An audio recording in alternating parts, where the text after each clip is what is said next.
She whispered those words, "I don't want to be a virgin tonight," and the cowboy's hand trembled as he locked the door. But this isn't just another forbidden romance. This is a story about a woman who chose freedom over survival, and a broken man who learned that redemption doesn't come from a gun. It comes from giving someone else the choice he never had. Stay with me until the end, and comment what city you're watching from so I can see how far this story has traveled. Now, let me take you back to the winter of 1879, when two lost souls found each other in the unforgiving cold of Montana Territory. The wind that tore through Redemption, Montana that December evening didn't just bite, it carved. It peeled back layers of pretense, stripped away comfortable lies, and left only the raw truth of what a person was made of. Elias Ward felt that wind cut through his duster as he rode down the main street, his horse's breath forming clouds in the frozen air. And he wondered, not for the first time, if a man could ever truly outride his past, or if it simply waited in places like this, patient as winter itself. Redemption. The name was either a promise or a cruel joke, and Elias had lived long enough to know which one it probably was. The town looked like 100 others he'd passed through in the 5 years since he'd turned in his marshal's badge. Wooden buildings huddled against the cold, their windows glowing with lamplight that promised warmth, but rarely delivered. The saloon anchored one end of the street, the church the other, as if the town couldn't decide which institution would claim men's souls first. Elias had long since stopped believing either one had much use for his. He'd come here looking for work, maybe a quiet winter where his gun could stay holstered and his nightmares could fade to something manageable. The mining company up north was hiring security, or so the Telegraph had said. It wasn't lawman work. He'd sworn never to pin on a badge again after Sarah. But it was honest, and honest was about all he had left to offer. Elias dismounted outside the saloon, his legs stiff from 3 days in the saddle. He was 34 years old but felt older, the kind of age that came from carrying dead weight in your chest instead of your saddlebags. His face bore the weathered look of a man who'd spent more nights under stars than roofs, and his eyes, pale gray, the color of winter sky, had seen too much dying to ever look truly young again. The sound hit him the moment he pushed through the saloon doors. Laughter, but the wrong kind. Not the easy camaraderie of men sharing stories over whiskey, but the sharp, cutting laughter of a pack that had found something weak to torment. The saloon was typical frontier fare. Rough-hewn bar, sawdust on the floor, the smell of tobacco and unwashed bodies mixing with cheaper whiskey. A dozen men clustered near the bar, and they were all focused on something, someone, near the door. That's when Elias saw her. She stood with her back against the wall, one hand clutching a worn carpet bag, the other pressed against the rough timber as if it was the only thing keeping her upright. She couldn't have been more than 22 or 23, with dark hair pulled back in a braid that had come half undone, and eyes that burned with something between defiance and terror. Her dress was quality once. You could see it in the cut and fabric, but it was travel-stained now, the hem muddy, one sleeve torn at the shoulder. But it was her face that stopped Elias cold. Not because she was beautiful, though she was in that fine-boned, fierce way that reminded him of wild horses that refused breaking. No, it was the expression she wore, proud and terrified and absolutely determined not to show either one. He'd seen that look before, years ago, on another young woman's face. His sister Sarah's face, the night she'd run away from their father's house seeking help that never came. "Come now, sweetheart," the barkeep was saying, his voice oozing false sympathy. "You got off that stage with no money, no ticket further, and no one waiting for you. Now the way I see it, you got 3 choices. Work upstairs until you earn your way somewhere else, marry whichever man here will have you, or freeze in the street tonight. Weather says it'll be below 0 by midnight." "I already told you no," the woman said, and her voice carried a refined edge that didn't match her desperate circumstances. Eastern educated, Elias thought, fallen far and fast. "I'm waiting for the morning stage." "With what money?" one of the miners called out. "You already said you spent your last dollar getting here." "That's my concern, not yours." "Everything's our concern in a town this size," the barkeep said, and there was an ugliness creeping into his tone now. "You're taking up space in my establishment. Either buy a drink, rent a room, or get out." "It's 20 degrees outside," she said quietly. Then I guess you better decide quick which offer sounds best. The barkeep grinned, showing tobacco-stained teeth. Or maybe you're holding out for a better deal. That it? Waiting to see if some rich rancher rides through looking for a wife?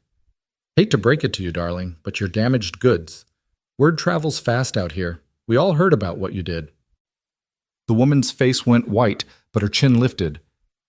I don't know what you've heard, but you ran out on Silas Croft on your wedding day, a skinny cowhand interrupted, laughing. Left him standing at the altar in Copper Falls with half the territory watching. Man paid good money for you, from what I heard. Pastor's daughter, wasn't you? Guess even the church sells what it's got when times get hard. I wasn't, she started, but another man cut her off. Crofts put out word he wants you back. $500 reward for anyone who returns his property. Now I'm thinking maybe we should just... I am not property. The words came out like iron, and for a moment the room actually quieted. The woman pushed off from the wall, standing straight despite the trembling in her hands. I don't care what contract that man thinks he bought. I don't care what my guardian signed. I am not property, and I will not be returned like a stolen horse. You want to try? Then do it. But I promise you I'll make it difficult enough that your $500 won't begin to cover the trouble. There was a moment of surprised silence, and then the laughter started again, louder and meaner than before. Got some spirit in you, the barkeep said. Probably fetch a good price upstairs. Men like a fighter in bed. Makes it more interesting. Elias's hand tightened around his whiskey glass. He'd come in here for a quiet drink, information about the mining job, and a warm meal. He'd come here to mind his own business, keep his head down, and not get involved in anyone else's troubles. That's how you survived as a drifter. That's how you kept your past from catching up. But he couldn't stop seeing Sarah's face overlaid on this woman's. Couldn't stop hearing his sister's voice that last night. Elias, please. He's going to hurt me. The man father promised me to. He's cruel. I can't. I won't. And he'd said, Father's word is law. You'll go, and you'll make the best of it. 2 months later, Sarah was dead, beaten to death by the husband their father had sold her to for a land deal and a bottle of imported brandy. Elias had been wearing a marshal's badge then, upholding the law. The law said what that man did to his wife behind closed doors was his own business. The law said Sarah's contract was binding. The law said Elias had no right to interfere in a legal marriage.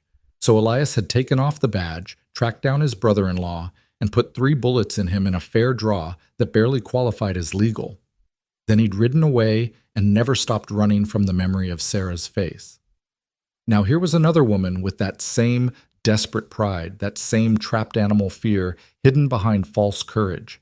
And here were the same kind of men, circling like wolves, preparing to tear her down because she dared to say no. Elias set down his glass with deliberate care.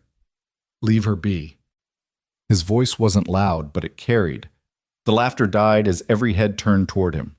Elias stood up slowly, his duster falling open enough to show the Colt revolver holstered at his hip. It was worn smooth from use, the holster positioned for a quick draw, the mark of a man who'd lived by his gun long enough to be very good with it, or very dead. The barkeep's eyes narrowed. This ain't your business, stranger.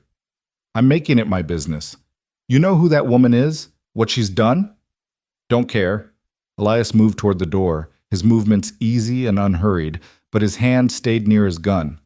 She said no. That ought to be enough. Croft's offering $500, one of the miners said. You planning to fight the whole territory over some runaway bride? If I have to.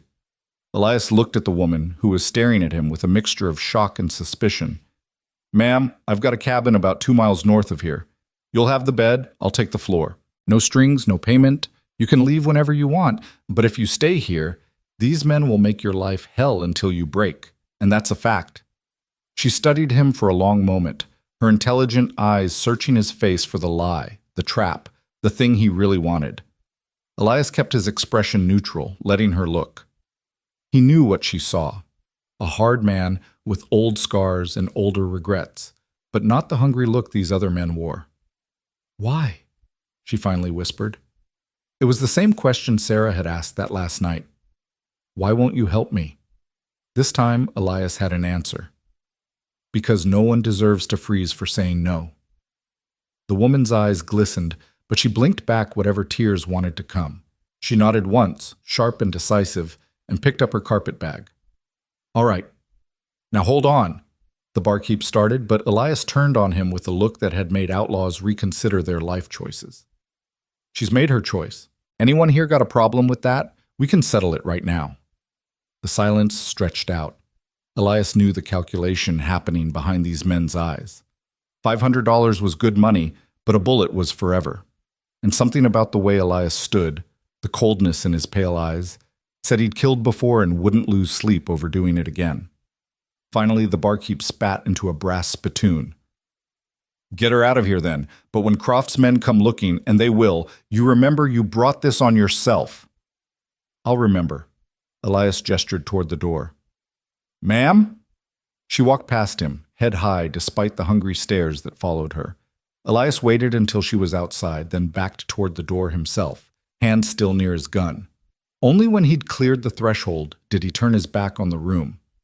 Outside, the wind hit like a physical blow. The woman had stopped a few feet from the door, hugging herself against the cold. Up close, Elias could see she was younger than he'd first thought, and the weariness in her face went deeper than a few hard days of travel. Your horse? He asked. I don't have one. I used my last money for the stage ticket. Elias nodded and untied his mount. You can ride. I'll walk. It's only 2 miles. I can walk. In that dress? In this cold? He shook his head. You'll have frostbite before we make it halfway. Get up. She hesitated again, that same wariness flickering across her face. But the wind gusted hard enough to make her stagger, and survival won out over suspicion. Elias helped her up, his hands careful and impersonal, then took the reins and started walking north. For the first mile, neither of them spoke. The only sounds were the crunch of snow under his boots, the horse's breathing, and the wind that seemed determined to strip the warmth from every living thing. Elias kept his pace steady but not punishing, aware that the woman above him was already exhausted. Finally, she broke the silence. You didn't ask my name. Figured you'd tell me if you wanted me to know it. A pause. Nora Hale. Elias Ward. Another long silence, then, why did you really do that back there? Men don't help women without wanting something. Some do. I've never met one. Elias glanced up at her, seeing the brittleness in her expression, the look of someone who'd learned too young that trust was a luxury she couldn't afford. Then you've been meeting the wrong kind of men. The only kind there are. He didn't have an answer for that, so he just kept walking.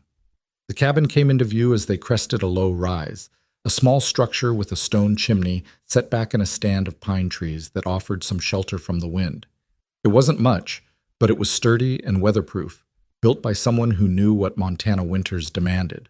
Elias tied the horse in the lean-to he'd constructed, making sure the animal had feed and water.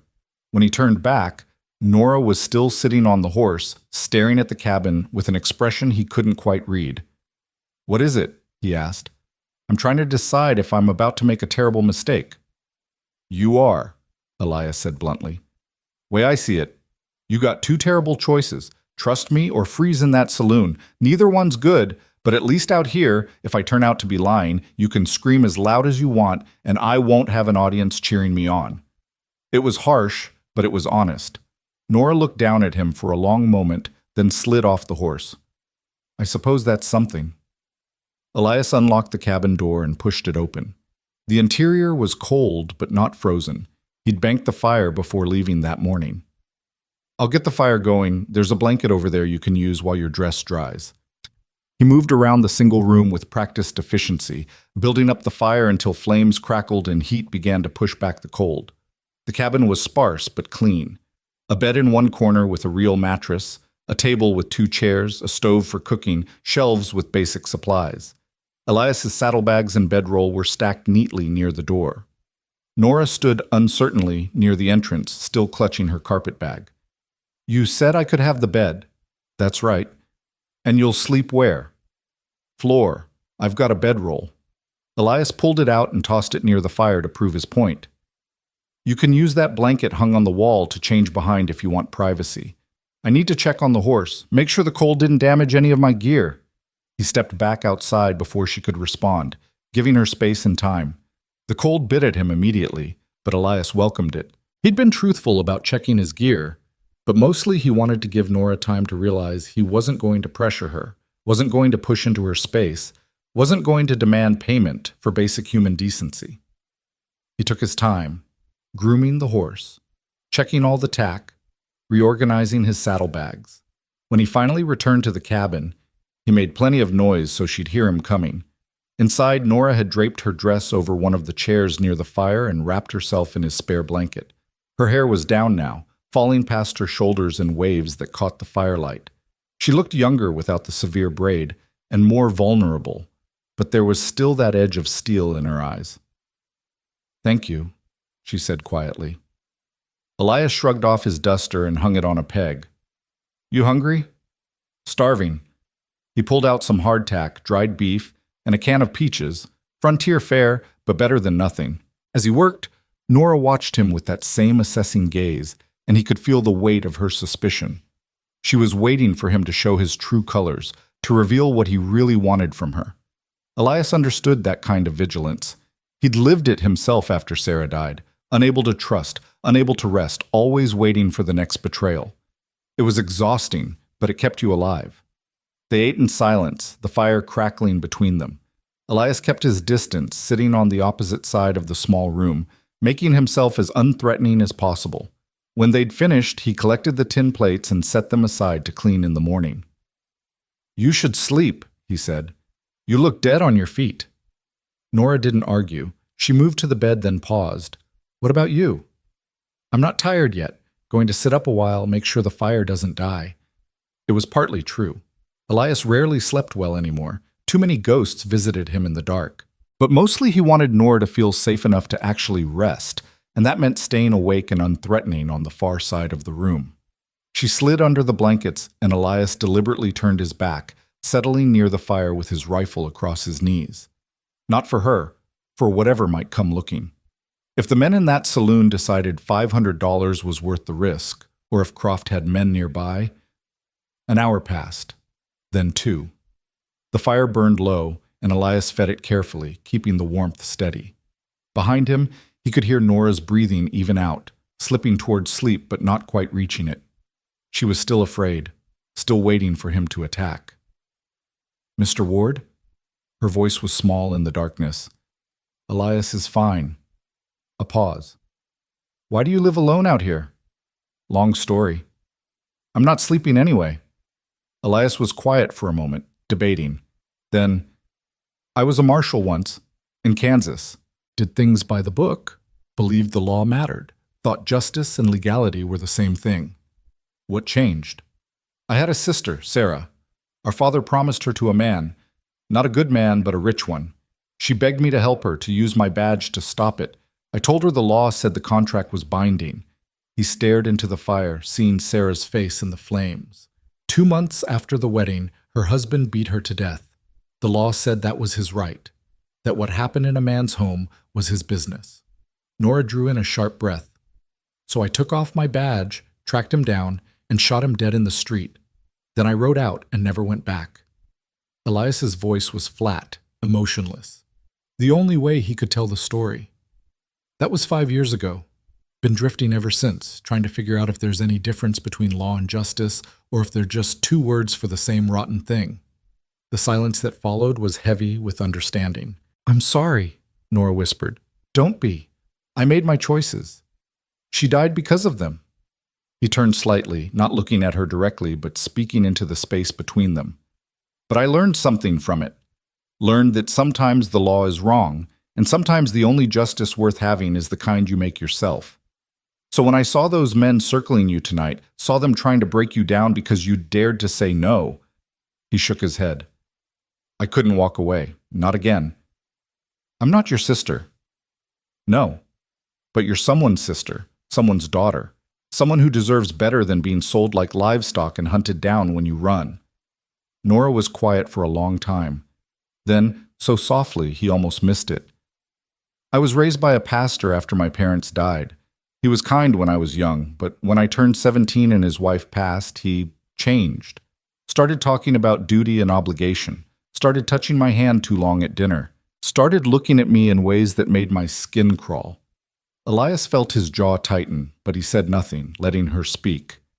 When I turned 21, he told me he'd arranged a marriage. Silas Croft, a rancher from Copper Falls. Old enough to be my father, and mean besides. Everyone knew what happened to his first wife.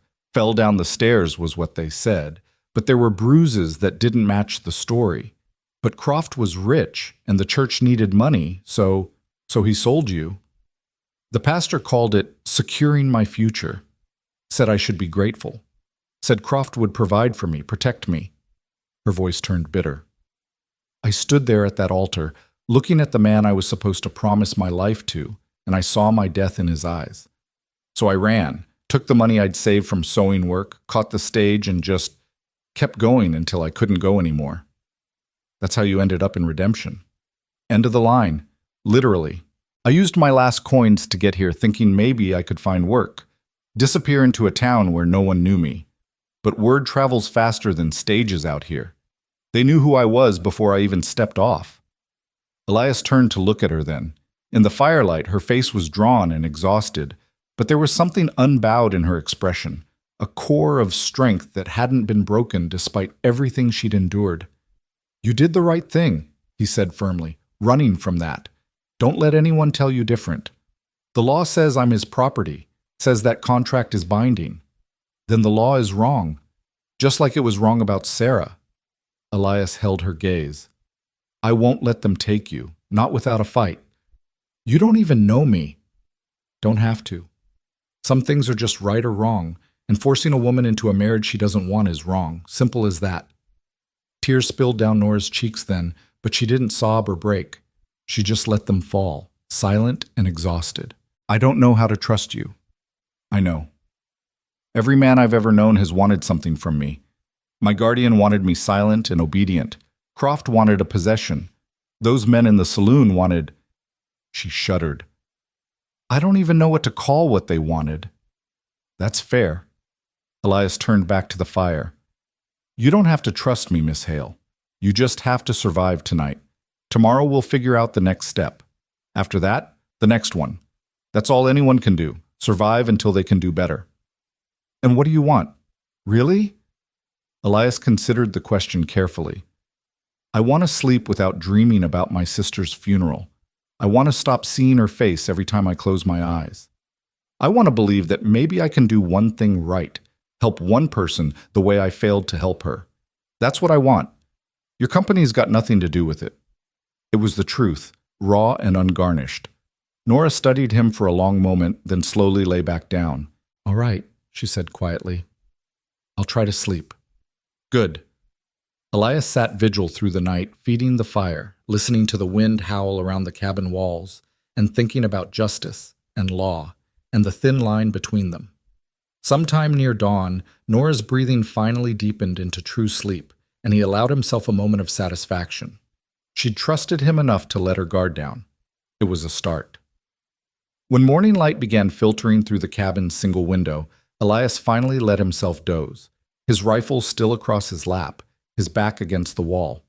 He was aware, on some level, of Nora waking, of her moving quietly around the cabin, of her stopping to look at him where he sat. He kept his eyes closed, giving her the freedom to observe him without the pressure of his attention. Let her see that he'd kept his word, that she'd slept in the bed while he'd taken the floor, that nothing had been touched, that her trust hadn't been violated. When he finally opened his eyes, the sun was higher and Nora was dressed, her hair rebraided, sitting at the small table with a cup of water. She met his gaze without flinching. "Morning," she said. "Morning." Elias stood, feeling his joints protest. He wasn't as young as he used to be, and a night on the floor reminded him of it. "There's coffee if you want it. Not fancy, but it's hot." "I made some already. It's on the stove." He poured himself a cup and was surprised to find it good, strong and bitter, the way he liked it. "You didn't have to do that." "I wanted to help. You gave me shelter. The least I can do is make coffee." Elias nodded, accepting this. He'd learned long ago that some people needed to give something back, needed to balance the scales even when no debt was owed. If making coffee made Nora feel less helpless, he wouldn't take that from her. They ate a simple breakfast, more hardtack and some bacon Elias fried up. And as they ate, Nora began to talk. Not about her past this time, but about smaller things. She asked about the cabin, about Montana, about winter survival. Elias answered her questions, and slowly, carefully, something like conversation began to form between them. "I should warn you," Elias said as he cleaned the breakfast dishes, "those men in town will probably spread word about where you are. If Croft's men are nearby, they could come looking." "I know. So you've got a choice to make. You can stay here. Let me help you figure out a real plan for getting somewhere safe.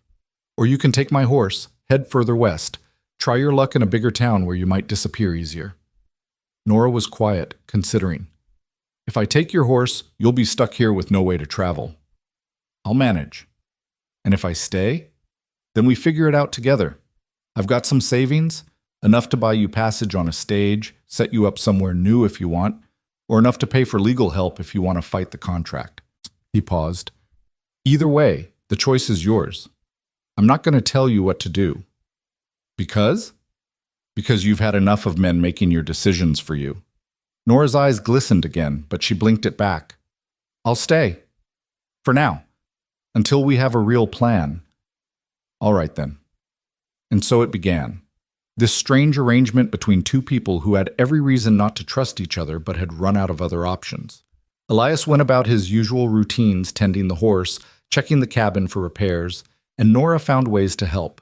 She mended the tear in his duster with surprising skill, cooked meals that were better than anything he'd made himself, and slowly, carefully, began to claim a small space in the cabin as her own. They talked, but not constantly. Long silences stretched between them, but they weren't uncomfortable. Elias told her about his time as a marshal, about the frontier towns and the men he'd hunted. Nora spoke of her childhood before her parents died, before the pastor's house, of dreams she'd had of becoming a teacher. "Could still do that," Elias said one evening as they sat by the fire. "Teachers are always needed out here. If you got away safe, got set up somewhere new, you could—" "Could I?" Nora interrupted. "With Croft's men hunting me? With my name ruined? I'm a runaway bride, Elias. That's not the kind of woman schools hire to teach children. Plenty of places out west where no one cares what happened back east." "Maybe," but she didn't sound convinced. 3 days passed this way, then 4. The wind kept blowing, the snow kept falling, and the cabin became a small island of warmth and something like safety. Elias found himself looking forward to their evening conversations, to the way Nora would challenge his cynical observations with her own sharp intelligence, to the rare moments when she smiled and looked young again. He was careful, always careful, to maintain proper distance. He slept by the fire, gave her privacy, never touched her except when absolutely necessary. And Nora, for her part, seemed to relax incrementally, the tension in her shoulders easing degree by degree. On the 5th morning, Elias woke to find her already up, making breakfast. But something was different. He could feel it in the air, a shift, a change. "We need to talk," Nora said without preamble. Elias sat up, instantly alert. "What's wrong?" "Nothing's wrong. That's the problem." She turned to face him, her expression troubled. "You've been nothing but kind to me. You've kept your word about everything, and I find myself trusting you, which terrifies me." "Why?" "Because I don't know how. Trust, I mean. Every time I've trusted someone, they've hurt me. My guardian. The people in Copper Falls who knew what Croft was and let me be sold to him anyway. The pastor who raised me and then treated me like property." Her voice shook slightly. "How do I know you're different? How do I know this isn't just another trap?" Elias stood slowly, keeping his movements non-threatening. "You don't. There's no way to know for certain. Trust is always a risk." "That's not comforting. It's not meant to be. It's just true." He moved to pour himself coffee, giving her space. "But here's what I can tell you. I'm not asking for your trust. I'm not asking for anything. You can leave whenever you want, take whatever you need from here, and I won't stop you. But if you stay, it'll be because you chose to, not because you had no other choice." "Everyone always has an angle." "Maybe." Elias leaned against the wall, cradling his coffee. Or maybe some people are just tired of making the wrong choices and trying to do better. I failed my sister. I can't change that. But I can make sure I don't fail someone else the same way. Nora stared at him for a long moment. Then, unexpectedly, she crossed the room and did something that shocked them both. She hugged him. Not sensually, not desperately, but the way a drowning person might grab a piece of driftwood, with gratitude and relief and hope all tangled together. Elias froze, his body rigid with surprise. Then, very carefully, he set down his coffee and wrapped his arms around her shoulders. Not tightly, not possessively, just holding her, offering support without demanding anything in return. "Thank you," Nora whispered against his chest, "for seeing me as a person instead of property. That's the bare minimum of human decency. Out here, that's rare as gold." They stood like that for a long moment, and Elias felt something shift inside him, some part of the wall he'd built around his heart after Sarah's death beginning to crack. This wasn't about attraction or desire. This was about two broken people finding unexpected sanctuary in each other's honesty. When Nora finally pulled back, her eyes were dry but bright. "I want to stay. Help me figure out how to disappear properly, how to become someone Croft can't find." "All right, we'll make a plan." But plans, Elias had learned, rarely survived contact with reality. And reality came knocking 3 days later in the form of hoofbeats outside the cabin and rough voices calling into the winter dark. "Elias Ward! We know you're in there! We know you've got Croft's woman!" Elias's hand went to his gun, even as Nora's face went white with terror. Through the window, he could see 3 riders, all armed, all watching the cabin with predatory patience. "Send her out," one of the riders called, "and maybe we let you live." Elias looked at Nora, saw the fear and resignation beginning to form on her face, the look of someone who'd always known this moment would come. "No," he said firmly. "What?" "I said no." He checked his rifle, his movements calm and practiced. "You don't belong to Croft. You don't belong to anyone. And I'll be damned if I hand you over to men like that." "Elias, there are 3 of them. I know." He moved toward the door, then paused. "Stay away from the windows. If shooting starts, get down and stay down. Understand?" Nora nodded, her face pale but determined. Elias took a deep breath, said a silent prayer to a God he wasn't sure he believed in anymore, and stepped out into the cold Montana night to face the men who'd come to take away someone's choice. The cold hit Elias like a fist as he stepped onto the porch, the frozen air burning his lungs with each breath. 3 riders sat motionless in the snow, their horses' breath forming clouds in the lamplight spilling from the cabin windows. They were hard men, the kind who hired out their guns and didn't ask questions about whose blood they were spilling as long as the money was good. The one in the middle was older, maybe 40, with a scar running from his eye to his jaw. He wore a thick bearskin coat and sat his horse like a man who'd spent more of his life in the saddle than out of it. His companions flanked him on either side, one tall and lean with a rifle across his saddle, the other shorter and thick through the shoulders, his hand resting easy on the pistol at his hip. "That's far enough, Ward," Scarface said. "We're not here for trouble, just here to collect what belongs to Mr. Croft." "Nothing here belongs to Croft," Elias replied, his voice carrying across the frozen distance between them. His rifle hung loose in his right hand, pointed at the ground but ready to rise in a heartbeat. "You boys should ride on while you still can." The lean one laughed, a sound like breaking glass. "That's funny. 3 of us, 1 of you, and you're giving us warnings? Maybe that time as a marshal made you stupid. You know who I am, then you know I don't bluff." Elias's voice stayed level, conversational almost, but there was iron underneath. "Last chance. Turn around." "Can't do that," Scarface said, and there was something almost apologetic in his tone. "Croft's paying $500 for the woman, plus another $200 for whoever brings her in. That's good money, Ward. More than any of us will see in 6 months of regular work. Now I'm willing to split it with you. Say $200 for your trouble and you look the other way. That's fair, isn't it?" "No." "Then I guess we do this the hard way." Scarface's hand moved toward his gun, and time seemed to slow the way it always did before violence. Elias's rifle came up smooth and fast, years of practice making the movement as natural as breathing. The first shot took Scarface in the shoulder, spinning him sideways in his saddle. The lean one was raising his rifle when Elias's second shot punched through his hand, sending the weapon tumbling into the snow. The third man got his pistol clear and fired, the bullet whining past Elias's ear so close he felt the wind of its passage. Elias dove behind the thick pine posts supporting the porch roof, chambering another round.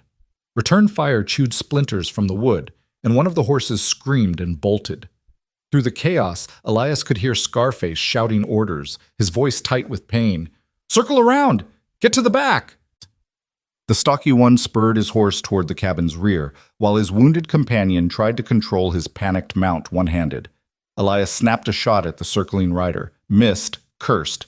If they got around back, they could trap him in a crossfire, and then it wouldn't matter how fast he was.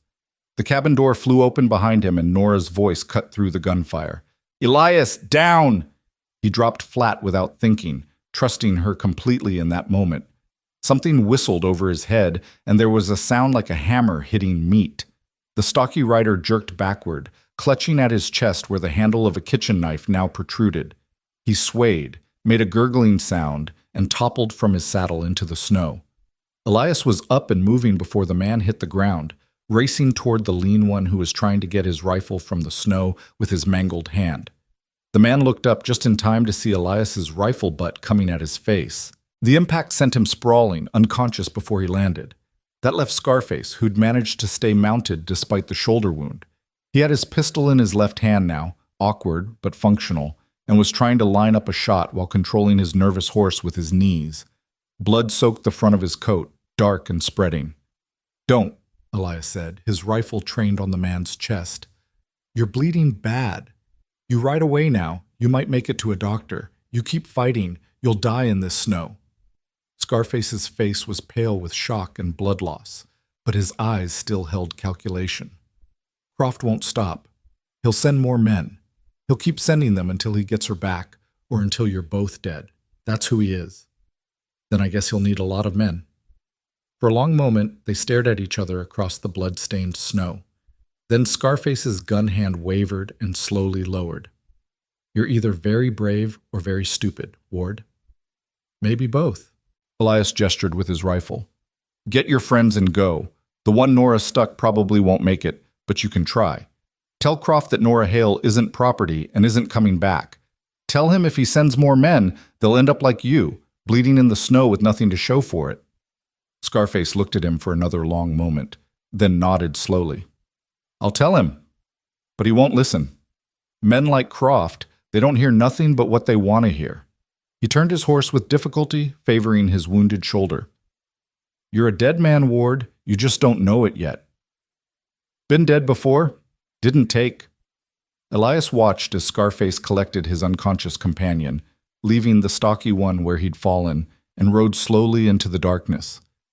When the hoofbeats finally faded, Elias let out a breath he hadn't realized he'd been holding. Behind him, Nora stood in the doorway, her face ghost white, her hands trembling. She stared at the dead man in the snow, at the blood black against white, at the knife she'd thrown with desperate accuracy. "I killed him," she whispered. "You saved my life." Elias moved toward her carefully, the way you'd approach a spooked horse. "Nora, look at me. Look at me, not him." Her eyes snapped to his face, wide and shocked. "You did what you had to do. He came here to take you by force, to drag you back to a man who would have hurt you. You defended yourself. That's not murder. That's survival." I didn't think I could." Her words tumbled over each other, her breath coming too fast. Elias recognized the signs of shock setting in. He guided her back inside, sitting her near the fire while he quickly barred the door and checked the windows. Then he poured whiskey into a tin cup and pressed it into her shaking hands. "Drink, all of it." She obeyed mechanically, coughing as the alcohol burned down her throat. Some of the color returned to her face, but her eyes still held that 1,000-yard stare that came from seeing violence up close for the first time. "I need to deal with the body," Elias said quietly. "Can't leave it there. Will you be all right here for a few minutes?" Nora nodded, not trusting her voice. Elias squeezed her shoulder once, gentle, reassuring, then went back outside into the cold. The work was grim and necessary. He dragged the body into the trees, marking the spot so he could bury it properly when the ground thawed. The man's horse had fled, but it hadn't gone far, standing nervously at the edge of the clearing. Elias caught it easily, stripping off the saddle and gear before setting it loose. Maybe it would find its way to town. Maybe wolves would get it. Either way, it wasn't his problem. The blood in the snow was the worst part. Dark pools that steamed in the frozen air, evidence of violence that couldn't be hidden. Elias did what he could, kicking fresh snow over the worst of it, but come morning the stains would still be visible. Another mark on his conscience, another choice that couldn't be undone. When he finally returned to the cabin, nearly an hour had passed. Nora sat exactly where he'd left her, staring into the fire. The whiskey cup was empty beside her. "We need to leave," she said without looking at him. "Tonight. Now. Before Croft sends more men." "We will, but not tonight." Elias hung up his coat and moved to warm his hands by the fire. "Those horses left clear tracks, and anyone following them will expect us to run. So we stay put tonight, rest, plan properly. Tomorrow we move, but we do it smart." "Smart?" Nora's laugh was brittle. "A man is dead in your woods because of me. 3 more will tell Croft exactly where I am. How is any of this smart? The man in the woods is dead because he tried to kidnap you at gunpoint. The 3 who lived will tell Croft that taking you won't be easy or cheap. That buys us time." Elias sat down across from her, his elbows on his knees, his voice patient. "I know you're scared. You should be. But running blind into a winter night is how people die. We need supplies, a destination, a plan that's better than just hoping we can outrun men on horses. So what do? We head north. There's a ranch about 3 days' ride from here, belongs to my brother Jacob. We haven't spoken in years, not since Sarah died, but blood's blood. He'll help us, even if he hates me for it. From there, we can figure out the next step." "Your brother," Nora repeated slowly. "The one you haven't spoken to in 5 years? That's your plan? You got a better one?" She didn't answer because they both knew she didn't. After a long silence, she said quietly, "Tell me about him. Your brother." Elias was quiet for a moment, organizing memories he'd spent years trying to forget. "Jacob's 3 years older than me. Serious, responsible, everything our father wanted in a son. He stayed on the family ranch in Wyoming, took care of Ma after Pa died, did everything right." His voice went flat. "After Sarah died, Jacob said it was my fault. Said if I'd just enforced the law like I was supposed to, she'd still be alive. Said I was selfish for thinking I could play God and decide which laws mattered and which didn't." "Was he right?" "Probably." Elias looked at her directly. "I did kill her husband. That was murder, no matter how I try to justify it. And I did abandon my badge, my duty, everything I swore to uphold. Jacob wasn't wrong about that. But he also stood by while our father sold Sarah to a monster, so his moral high ground is built on some pretty shaky foundation." Nora was quiet, processing this. "And you think he'll help us despite all that?" "I think Jacob's a hard man, but he's not cruel. He won't turn away a woman in danger, even if he has to help his worthless little brother to do it." Elias managed a tired smile. "Besides, he's got the one thing we need most right now, distance. Croft's operation is centered around Copper Falls, about 200 miles south of here. Jacob's ranch is north, closer to the Canadian border. It's not perfect, but it's something. And after that, we just keep running forever? Maybe. Or maybe we figure out a way to end this that doesn't involve running." Elias stood and moved to his saddlebags, pulling out a leather-bound journal and a pencil. "For now, we plan. I need you to tell me everything you know about Croft, his operation, his men, his habits. Knowledge is the only weapon we've got right now." So they talked deep into the night, Nora recounting every detail she could remember about the man she'd fled from. Croft was methodical, she said, a planner. He'd built his cattle empire through a combination of shrewd business and ruthless violence, buying up smaller ranches when he could and burning them out when he couldn't. He had connections to the territorial government, judges who owed him favors, lawmen on his payroll. "He sees it as a matter of pride now," Nora explained, her voice weary. "It's not really about me anymore. It's about the fact that I embarrassed him. He stood at that altar with half the territory watching, and I ran. That kind of humiliation, men like Croft don't forgive it. Then we'll have to make sure he doesn't get the chance to collect. Elias closed the journal, his mind already working through possibilities. Get some sleep. We've got hard riding ahead tomorrow. But sleep didn't come easily for either of them that night. Elias dozed fitfully by the fire, his rifle across his knees, jerking awake at every sound. And Nora lay in the bed staring at the ceiling, seeing the dead man's face every time she closed her eyes. Somewhere around 3 in the morning, she spoke into the darkness. Elias? Yeah? I'm not sorry I killed him. Is that wrong? Shouldn't I feel guilty? Elias considered this carefully before answering. You feel what you feel. There's no right or wrong to it. Some people kill, and it breaks them. Some people kill, and it doesn't. That doesn't make you good or evil. It just makes you someone who survived. You sound like you speak from experience. I do. I've killed 7 men, Nora. Some in fair fights, some not. Some I lost sleep over. Some I didn't. The one I feel worst about wasn't even my bullet. It was my inaction. Sarah died because I didn't act soon enough, didn't protect her when I should have. The men I shot, they chose their path. But Sarah, she just wanted someone to choose her. Nora was quiet for a long time. Then, thank you for choosing me. Wasn't really a choice. Couldn't have lived with myself otherwise. Dawn came cold and gray, the sky the color of old steel. Elias was up before the sun, checking their supplies, preparing for travel.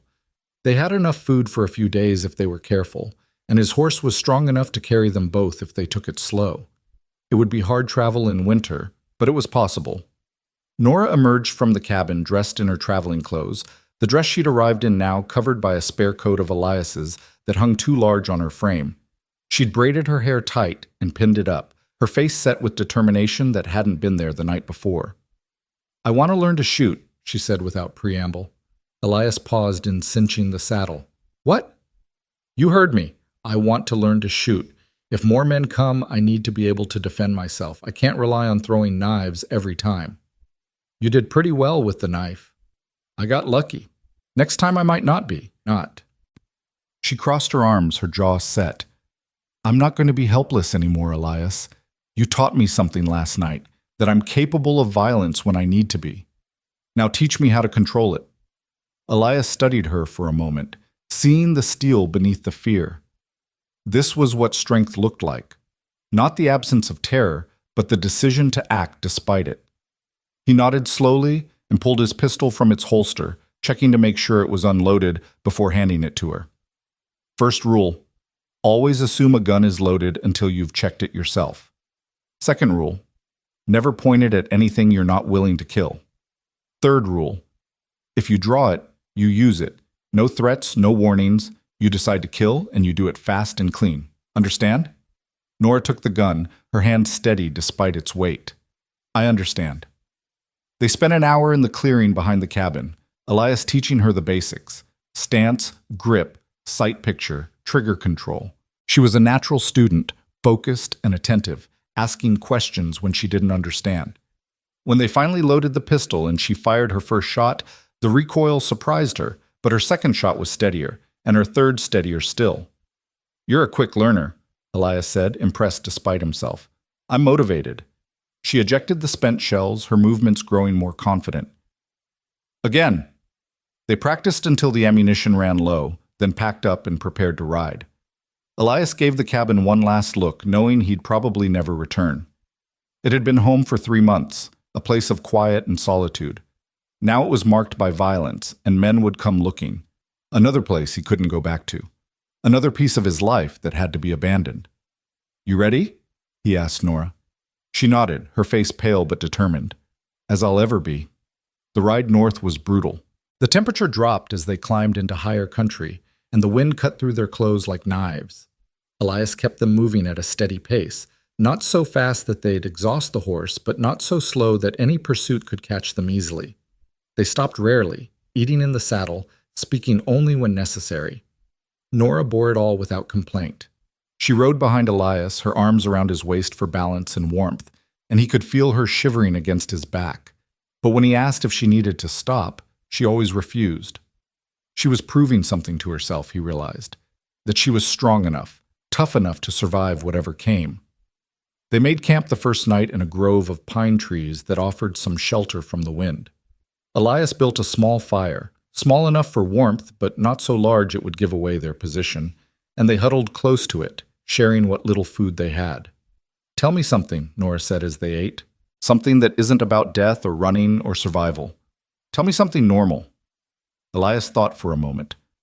"My mother used to make apple pie every Sunday after church. Best thing I've ever tasted. Sarah and I would fight over who got the biggest slice, and Jacob would always end up getting it because he was oldest, and Ma said that was only fair." "Did you resent him for that?" "Every single week." Elias smiled at the memory. "But then he'd always split it with us when Ma wasn't looking. That was Jacob, by the book in public, but soft-hearted when no one was watching. Pa used to say that would be his downfall someday, that kindness. Sounds like a good quality to have. Out here? Gets you killed." But Elias's voice was gentle when he said it. "Your turn. Tell me something normal." Nora was quiet for a long moment, staring into the fire. "Before my parents died, we lived in Philadelphia. My father was a professor, my mother a pianist. Every evening after dinner, she'd play and he'd read aloud. Poetry, mostly. Whitman, Dickinson, Poe. I'd sit on the floor and just listen to their voices mixing together, music and words." Her voice went soft with memory. "I thought that's what love looked like. Two people creating something beautiful together, not because they had to, but because they wanted to." "That's a good memory." "It's also a lie." Nora's voice turned bitter. "Because they died and left me alone. And every relationship I've seen since then has been about power and possession. My guardian controlled me through obligation. Croft tried to buy me like livestock. Those men at the saloon saw me as something to be used and discarded. Where's the beauty in any of that?" Elias poked at the fire, considering his words carefully. "Maybe the problem isn't that love doesn't exist. Maybe it's that we've been looking at the wrong examples. Your parents, that was real. What Croft tried to do to you, that's not love. That's ownership. They're not the same thing, no matter what men like him claim. How do you know the difference? Love gives you choices. Ownership takes them away." He looked at her directly. "That's why I keep asking what you want to do, where you want to go. Because you're not my property to command. You're a person with agency, and that matters." Nora's eyes glistened in the firelight. "No one's ever treated me that way before. Like my choices actually matter. Then everyone you've met before me has been a fool." They sat in silence after that, the fire crackling between them, and something shifted in the air around them. Not attraction exactly, but recognition. Two damaged people seeing each other clearly without pretense or expectation, and finding something unexpected. Respect. The second day of travel was worse than the first. The temperature dropped further, and snow began falling in the afternoon, thick and heavy. Elias pushed them harder, knowing they needed to find shelter before the storm hit in earnest. Just as darkness was falling, they crested a ridge and saw it. A lined shack, one of the small cabins ranchers built for cowboys watching cattle in remote pastures. It was abandoned for the winter, but the door was unlocked and the structure sound. Elias got Nora inside, then spent a frigid half-hour taking care of the horse in the lean-to attached to the shack. When he finally came back inside, his fingers were so numb he could barely work the buttons on his coat. Nora was already building a fire in the small stove, her movements efficient despite her own exhaustion. "Sit down," she ordered. "Let me see your hands." Elias obeyed, too cold to argue. She took his hands in hers, rubbing them gently to restore circulation, her touch practical and unself-conscious. He found himself watching her face in the firelight, the concentration in her eyes, the slight furrow of her brow, the way she bit her lower lip when she was focused on a task. "They're warming up," he said, his voice rougher than he intended. She looked up, and their eyes met. For a moment, neither of them moved, caught in something neither could name. Then Nora released his hands and turned back to the fire, but he could see the color rising in her cheeks. "We should eat," she said, not looking at him. "Keep our strength up." They made a simple meal from their dwindling supplies, And as they ate, the storm outside intensified. Wind howled around the shack, driving snow against the windows, creating a sense of isolation that was both comforting and claustrophobic. They were alone here, cut off from the world, and the cabin seemed to shrink around them. "Tell me about your scar," Nora said suddenly. "The one on your chest. I saw it when you were washing up earlier." Elias's hand went unconsciously to his chest, where the old knife wound left a jagged line across his ribs. "Card game in Dodge City, about 2 years ago. Fellow thought I was cheating. I wasn't, and decided to settle it with a blade instead of words. He got that hit in before I put him down." "You killed him?" "No, just broke his arm and walked away. Sometimes living is punishment enough." Elias pulled off his shirt to show her the scar properly, the puckered flesh pale against his tanned skin. "Healed badly because I was too stubborn to see a doctor. Hurts when the weather changes, reminds me I'm not as quick as I used to be." Nora reached out, her fingers hovering near the scar but not quite touching. "Does it hurt now?" "Always hurts a little. Part of getting old." He pulled his shirt back on, suddenly aware of the intimacy of the moment. "We should sleep. Long day tomorrow if the storm clears." But sleep felt impossible in that small space, with the storm raging outside and the heat from the stove making the air thick and close. Elias lay on the floor near the door, his rifle beside him, but he could hear Nora shifting restlessly in the bunk, unable to find comfort. "Elias?" Her voice was small in the darkness. "What is it?" "I'm scared." "I know. Not of Croft, not of his men. I'm scared of this, of trusting you, of what happens when I let my guard down and you turn out to be just like every other man who's promised to help me." Elias sat up, looking toward where she lay in the darkness. "Can't promise you I won't let you down, Nora. Everyone fails sometime, but I can promise I'll never deliberately hurt you, never force you, never treat you as anything less than a person deserving respect. That's all I've got to offer." "That's more than anyone else has offered." He heard her move, sitting up in the bunk. "I had nightmares last night. Every time I closed my eyes, I saw that man I killed. Saw the knife going in, saw the blood. It should bother me more than it does, shouldn't it? No right or wrong way to feel about it." "You keep saying that, but I don't know if I believe you. I killed a man, Elias. Took a life. Doesn't that make me a murderer?" "Makes you a survivor. There's a difference." He stood and moved closer, sitting on the floor near the bunk so they could talk without shouting across the room. "Listen to me. That man came to take you by force, to drag you back to someone who would have hurt you. You didn't start that fight. He did. You just finished it. That's not murder. That's justice." "The law wouldn't see it that way." "Then the law is wrong. Just like it was wrong about Sarah." His voice hardened. "I'm done pretending that legal and moral are the same thing. Sometimes you have to break the law to do what's right. Sometimes the only justice available is the kind you make yourself." Nora was quiet for a long moment. Then, so softly he almost missed it. "Thank you." "For what?" "For not making me feel broken.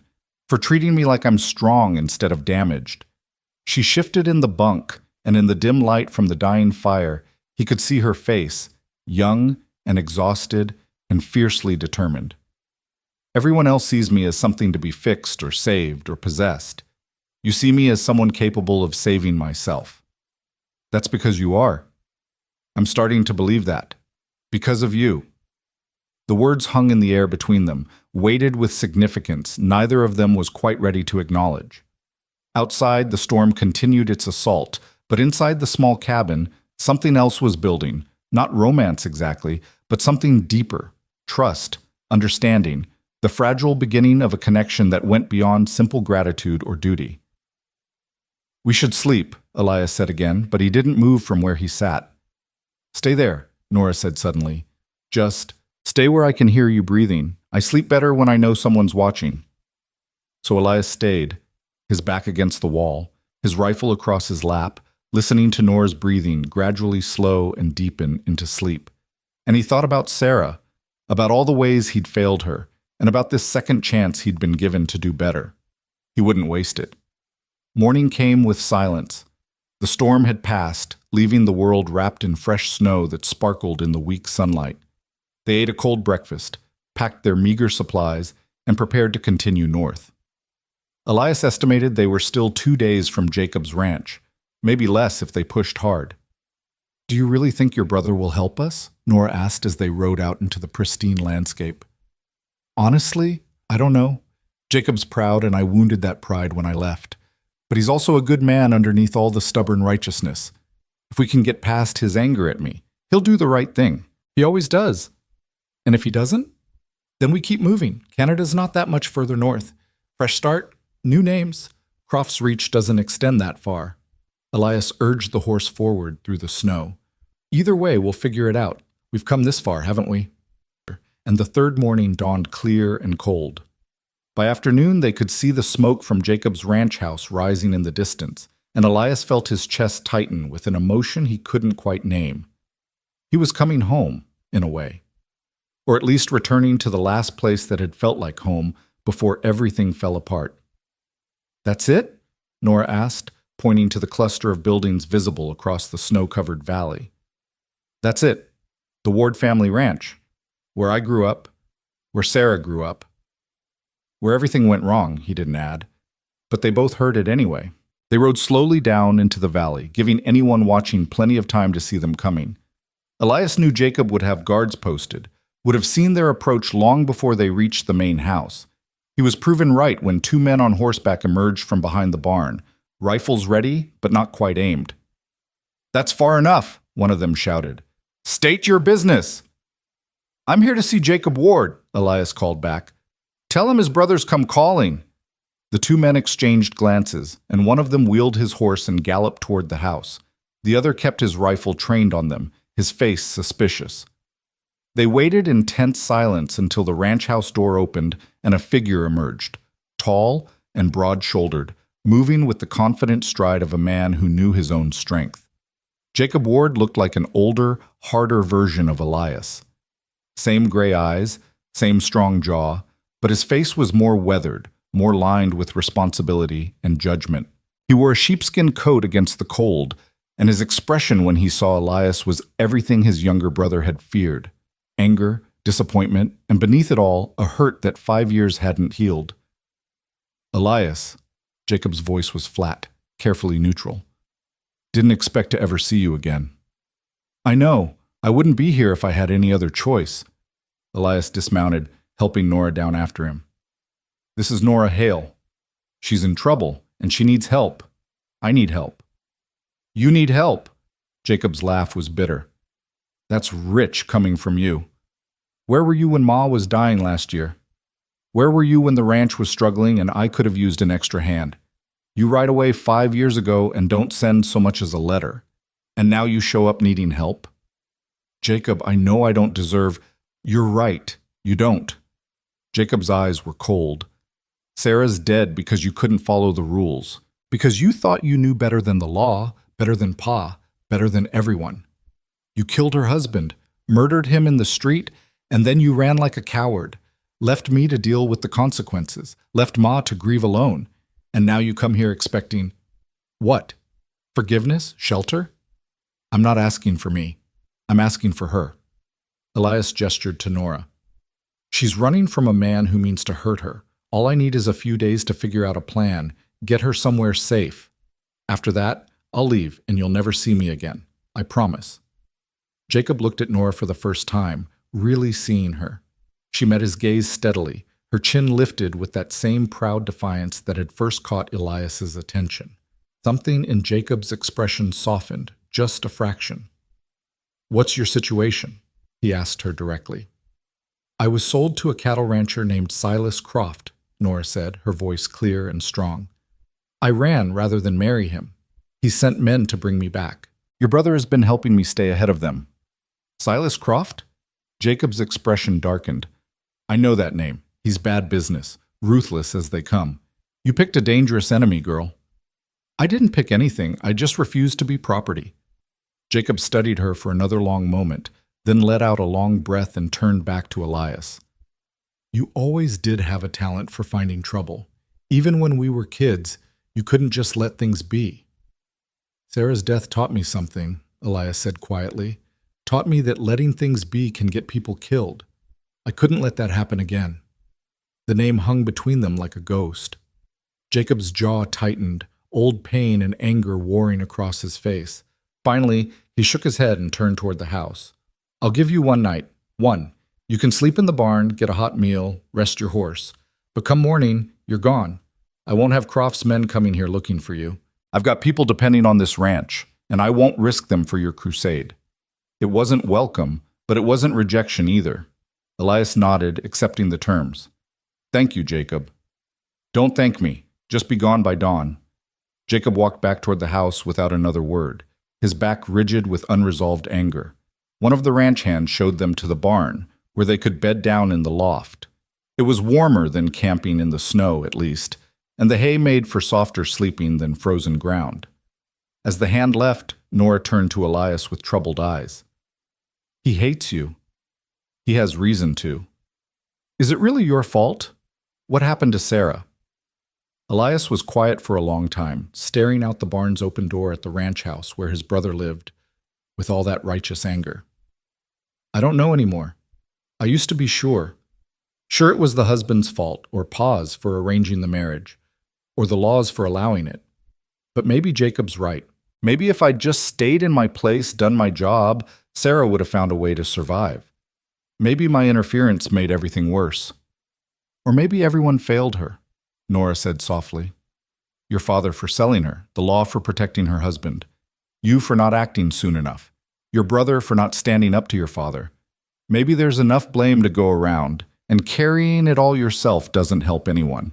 Elias looked at Nora in the fading light filtering through the barn's rafters, and something in her words struck deeper than he expected. She was right, of course. Blame was a heavy thing, and he'd been carrying all of it for so long he'd forgotten how to set it down. But before he could respond, the barn door creaked open, and a woman's voice called out softly, Elias? Is that really you? He turned to see a figure silhouetted in the doorway, and recognition hit him like a physical blow. Margaret? Jacob's wife stepped into the barn, older than he remembered, but still carrying that quiet strength that had drawn his brother to her years ago. Her brown hair was streaked with gray now, pulled back in a practical bun, and her face showed the lines of someone who'd weathered hard seasons without breaking. She moved toward him slowly, as if approaching a ghost she wasn't quite sure was real. Lord above, it is you. Her voice trembled slightly. Jacob said you were here, but I had to see for myself. 5 years, Elias. 5 years without a word. I know. I'm sorry, Margaret. I didn't think I'd be welcome. You wouldn't have been, not after what happened. She stopped a few feet away, her eyes searching his face. But you're here now, and that girl with you looks half frozen and scared to death.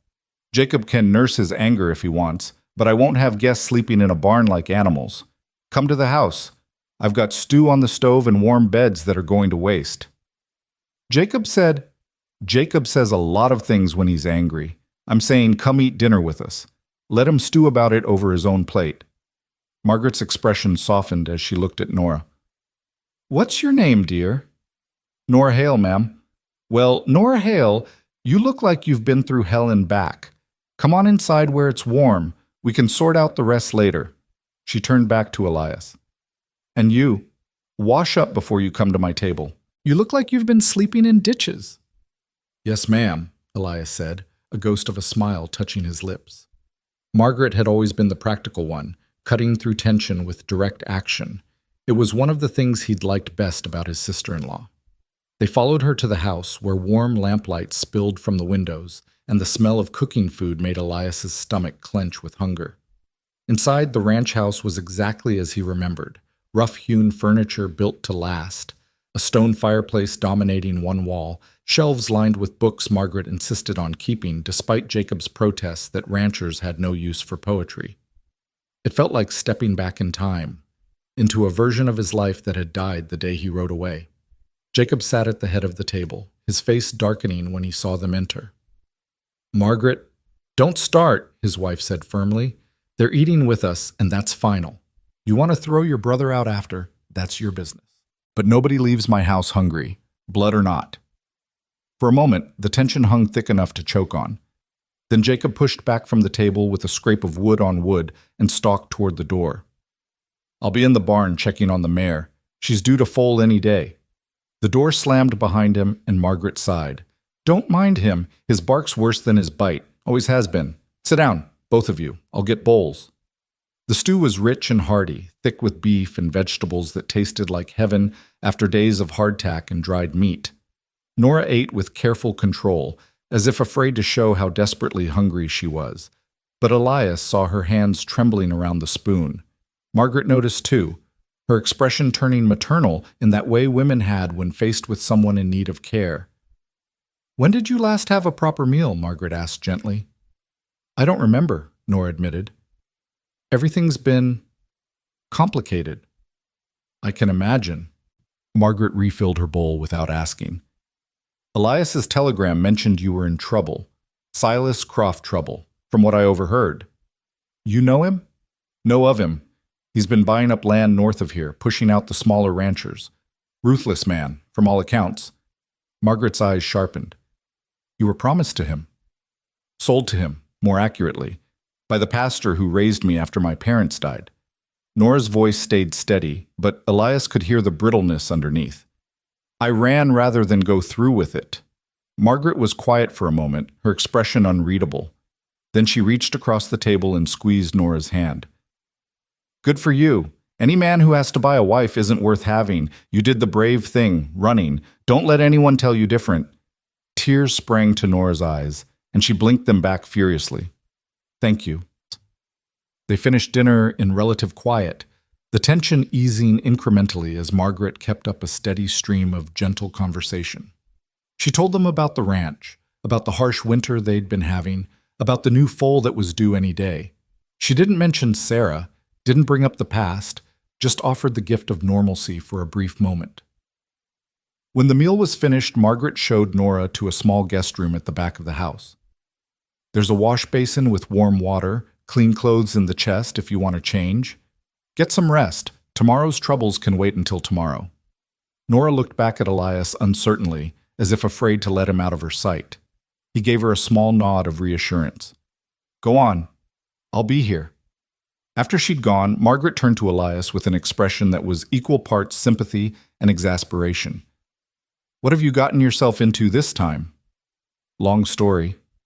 I've got time. So Elias told her, sitting at the kitchen table while Margaret cleaned up the dinner dishes. He told her about finding Nora in the saloon, about the cabin, about the men who'd come hunting. He told her about the fear in Nora's eyes that reminded him so much of Sarah, and about the choice he'd made to help her, even though it meant trouble. Margaret listened without interrupting, her hands busy with the dishes, but her attention fully focused on his words. When he finished, she was quiet for a long moment, staring out the window into the darkness. You can't save her, you know, she finally said. Not the way you're thinking. You can't use her to make up for failing Sarah. That's not fair to either of them. I know that. Do you? Because from where I'm sitting, it looks like you're trying to rewrite history, trying to get a second chance to do it right this time. She turned to face him. But life doesn't work that way, Elias. Sarah's gone. Helping Nora won't bring her back. You think I don't know that? The words came out sharper than he intended. I think about Sarah every damn day. I see her face every time I close my eyes. I know I can't save her, but maybe I can save Nora. Maybe that counts for something. Maybe it does. Or maybe you're just trading one kind of guilt for another. Margaret dried her hands on a towel and sat down across from him. What happens when Nora's safe? When she doesn't need you anymore? What happens to you then? Elias didn't have an answer for that because he hadn't thought that far ahead. His entire focus had been on keeping Nora alive, getting her to safety, protecting her from Croft's men. What came after? What happened when she could stand on her own? That was a question he'd been deliberately avoiding. I'll figure it out when I get there, he said finally. You always were terrible at planning ahead. Sarah used to say you lived entirely in the present moment, never thinking about consequences. Margaret's voice softened. She loved you anyway, you know. Even after everything that happened, she never blamed you the way Jacob does. The words hit harder than any accusation. Elias felt his throat tighten. How do you know that? Because she told me. 3 days before she died. She came here, showed me the bruises her husband had given her. asked if she could stay here, hide here. I wanted to let her, but Jacob, Margaret's voice broke slightly. Jacob said the law was clear, that interfering in a legal marriage was wrong, that we couldn't harbor another man's wife without cause. So we sent her back. The silence that followed was deafening. Elias stared at Margaret, seeing the guilt written across her face, and suddenly understood that he wasn't the only one carrying blame for Sarah's death. They all were. Every person who'd known and done nothing, who'd hidden behind law and propriety while a woman died. You never told Jacob, Elias said quietly, about her coming here.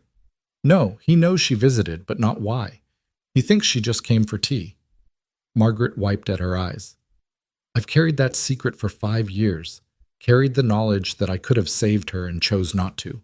So when you show up here with another woman in trouble, running from another cruel man, I can't turn her away. Not again. I won't live with that guilt twice. Does that mean? It means she can stay as long as she needs. I'll handle Jacob. He'll bluster and rage, but he'll come around eventually. He always does. Margaret stood, collecting the last of the dishes. But you, Elias, you need to figure out what you're really doing here. Are you helping Nora because it's right, or because you're trying to save a ghost? Because if it's the latter, you're going to hurt that girl as sure as Croft would have, just in a different way. She left him alone with those words, and Elias sat in the quiet kitchen long after she'd gone, staring at his hands and wondering if she was right. Was he helping Nora for her sake, or for his own? Was this about justice, or was it just another way of punishing himself for sins that could never be absolved? The door opened and Jacob entered, bringing a blast of cold air with him. He stopped when he saw Elias still at the table, his expression hardening. Thought you'd be in the barn by now. Margaret invited us to stay in the house. Of course she did. Jacob hung up his coat with deliberate care. She's too soft-hearted for her own good, always has been. She's a good woman. You're lucky to have her. Don't presume to tell me about my own wife. Jacob moved to pour himself whiskey from a bottle on the shelf, not offering any to Elias. Why are you really here? And don't give me that story about helping a woman in distress. I know you, little brother. You've got an angle. No angle. I saw someone in trouble and I helped. That's all. That's never all with you. Jacob drank deeply, his eyes never leaving Elias's face. You killed a man 5 years ago because you couldn't follow the rules. Now you're harboring a runaway bride, fighting off bounty hunters, bringing trouble to my door. When are you going to learn that some fights aren't yours to fight? When are you going to learn that some fights are everyone's fight? Elias stood, his own temper rising. Sarah came here for help. Margaret told me. You sent her back to die. Jacob's face went white, then red. Margaret had no right. She had every right. You want to blame me for Sarah's death? Fine. But you carry some of that blame too, brother. You knew what kind of man she'd married. You saw the bruises. And you sent her back anyway because the law said that was right. Elias's voice dropped to something dangerous. So don't you dare stand there and lecture me about responsibility when you hid behind regulations while our sister died. For a moment, Elias thought Jacob might hit him. The older man's fists clenched, his jaw tight with fury. Then, slowly, the fight seemed to drain out of him, leaving only exhaustion and pain. Get out, Jacob said quietly. Get out of my house. Gladly. Elias grabbed his coat and headed for the door, then paused. For what it's worth, I don't blame you for what happened to Sarah. I blame all of us. Pa, you, me, the law, the whole damn system that let it happen. But I'm done hiding behind blame. I'm done letting good people suffer because it's easier than standing up. If that makes me reckless or stupid or wrong, then so be it. At least I'll be able to look at myself in the mirror. He left Jacob standing alone in the kitchen and headed toward the guest room where Nora was staying. He needed to tell her they were leaving tonight, that they couldn't stay here after all. But when he reached the door, he heard soft crying from inside, and his hand froze on the handle. Nora? He called quietly. The crying stopped abruptly. Come in. She was sitting on the bed in borrowed nightclothes, her face blotchy from tears she'd tried to hide. When she saw him, she quickly wiped her eyes, trying to compose herself. What's wrong? Elias asked, closing the door behind him. Nothing. I'm fine. You're a terrible liar. A broken laugh escaped her. Margaret was kind. That's what's wrong. She was kind to me without wanting anything in return, and I don't know how to process that. Everyone always wants something: payment, obedience, gratitude, my body. But she just helped, like it was the most natural thing in the world. Elias moved to sit in the chair by the window, giving her space. That's what decent people do. They help because it's right, not because they expect payment. Are there really people like that? Or is Margaret the exception? I'd like to think there are more like her than not. We just tend to meet the wrong kind more often. Nora pulled her knees up to her chest, wrapping her arms around them. In the lamplight, she looked impossibly young and vulnerable, nothing like the fierce woman who'd thrown a knife to save his life. I heard you and Jacob fighting. I wasn't trying to eavesdrop, but the walls are thin. I figured. We weren't exactly quiet. He blames you for his sister's death. He's not wrong to. Elias leaned back in the chair, suddenly exhausted. I made choices that got Sarah killed. No amount of justification changes that. But he made choices too. You said he sent her back when she came here for help. Doesn't make my choices any less wrong. Nora was quiet for a moment, studying him in the dim light. You carry so much guilt. I can see it in your eyes, hear it in your voice. It's like you're waiting for punishment you think you deserve. Maybe I am. Then you're an idiot. Her words were gentle despite their bluntness. You can't punish yourself into redemption, Elias. You can't suffer enough to make up for past mistakes. All you can do is make better choices going forward. That's all any of us can do. When did you get so wise? Around the time I threw a knife through a man's chest to save your life. She smiled slightly. Killing someone changes your perspective. Makes you realize life's too short to waste on guilt that doesn't serve any purpose. You're not bothered by it anymore? The killing? Oh, I'm bothered. I see his face when I close my eyes, feel the weight of the knife in my hand. But I'm not sorry. There's a difference. She hugged her knees tighter. I'm bothered because taking a life should bother me. It should matter. But I'm not sorry because he was trying to hurt us, and I won't apologize for defending myself. Does that make sense? Perfect sense. Elias felt something shift in his chest, a loosening of tension he hadn't realized he was carrying. You're stronger than you think, Nora Hale. I'm learning to be. You're teaching me. Before he could respond to that, a knock sounded at the door and Margaret's voice called through. Elias, can you come out here? Jacob wants to talk to you.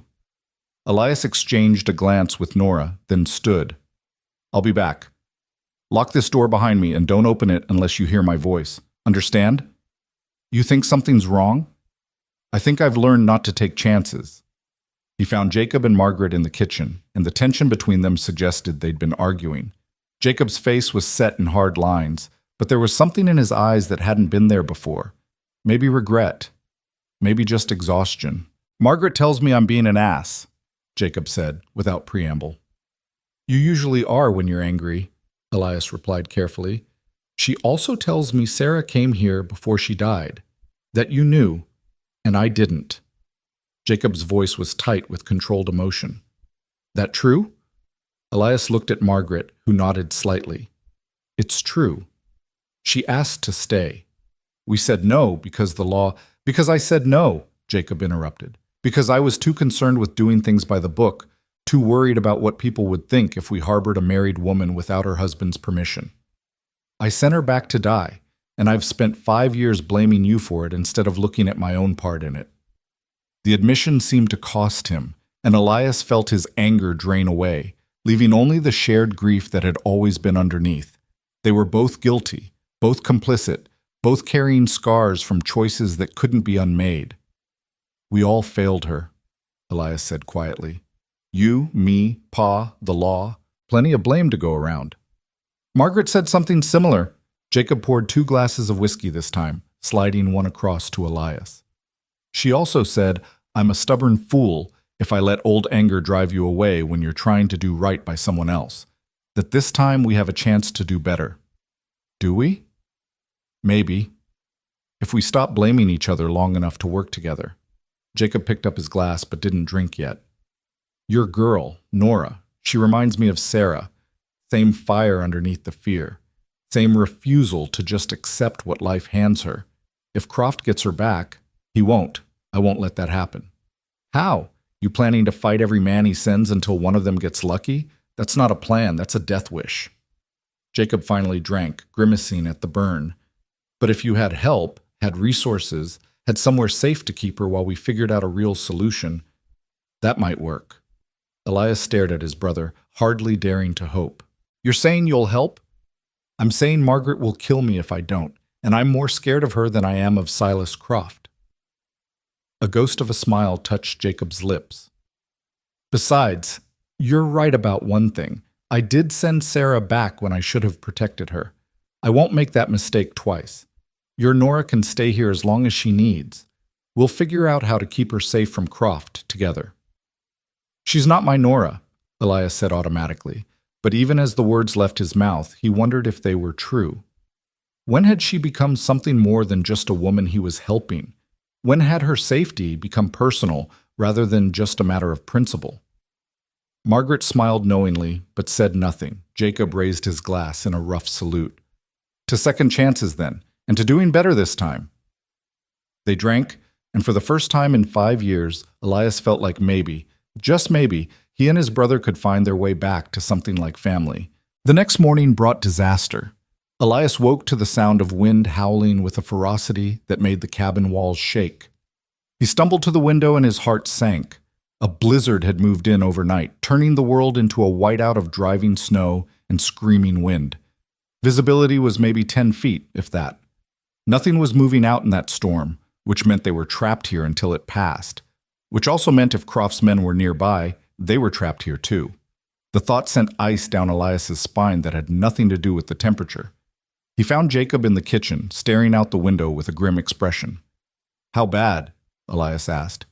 Bad as I've seen in 20 years. We'll be lucky if we don't lose livestock. The men are moving everything they can into the barns, but visibility's so poor they're having trouble finding their way back to the house. Jacob turned to face him.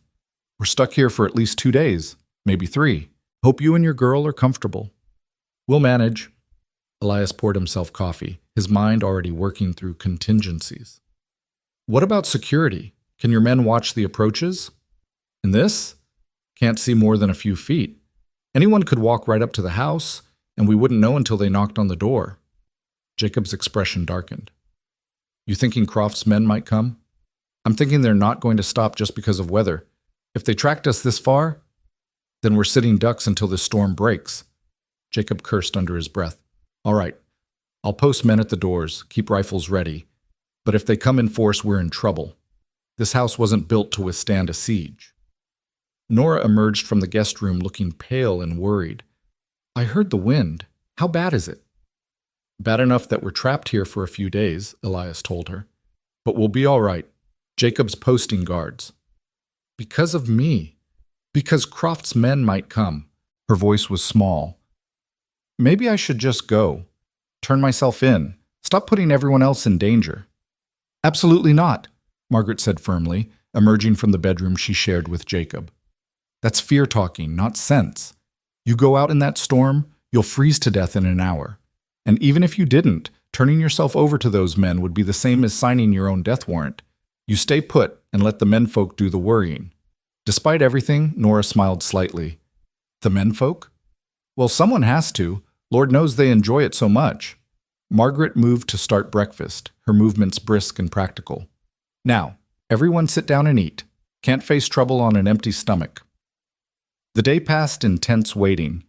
The storm continued its assault, and the house felt smaller with each passing hour. Elias found himself hyper-aware of every sound, every gust of wind, every creak of timber, every noise that might be footsteps approaching. His hand stayed near his gun, and he caught Jacob doing the same. Nora tried to help Margaret with household tasks, clearly needing something to occupy her mind. She mended clothes, helped with cooking, cleaned already clean surfaces. Elias watched her work and thought about what Margaret had said, that he was using Nora to make up for failing Sarah. Was that true? Or was something else happening here? Something he wasn't quite ready to name. That evening, after a quiet dinner, Nora asked if she could speak with Elias privately. They retreated to the small room she was staying in, and she closed the door behind them with obvious nervousness.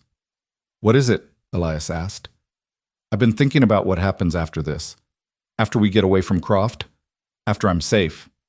She twisted her hands together, not meeting his eyes. Where do I go? What do I do? I have no money, no family, no prospects. Even if I get away, what kind of life am I running toward? We'll figure it out. Maybe teaching, like you wanted. Or, Elias, stop. She looked up at him then, her eyes bright with unshed tears. Stop planning my future like you're responsible for it. I'm grateful for your help, more grateful than I can ever express. But I need to know, what am I to you? Am I a duty? A way to make up for your sister? Or am I something else? The question hung between them, heavy with meaning. Elias opened his mouth to answer, then closed it again, realizing he didn't know what to say. What was she to him? When had she stopped being a woman in need of rescue and become someone whose opinion mattered, whose presence he looked forward to, whose absence would leave a hole he couldn't fill? I don't know, he finally admitted. I started helping you because it was the right thing to do, because you reminded me of Sarah and I couldn't fail again. But now, he struggled to find words for feelings he'd been avoiding. Now, when I think about you leaving, about you building a life somewhere I'm not, it feels wrong, like I'd be losing something important. That's not an answer. I know, but it's the truth. He moved closer, drawn by something he couldn't name. You scare me, Nora.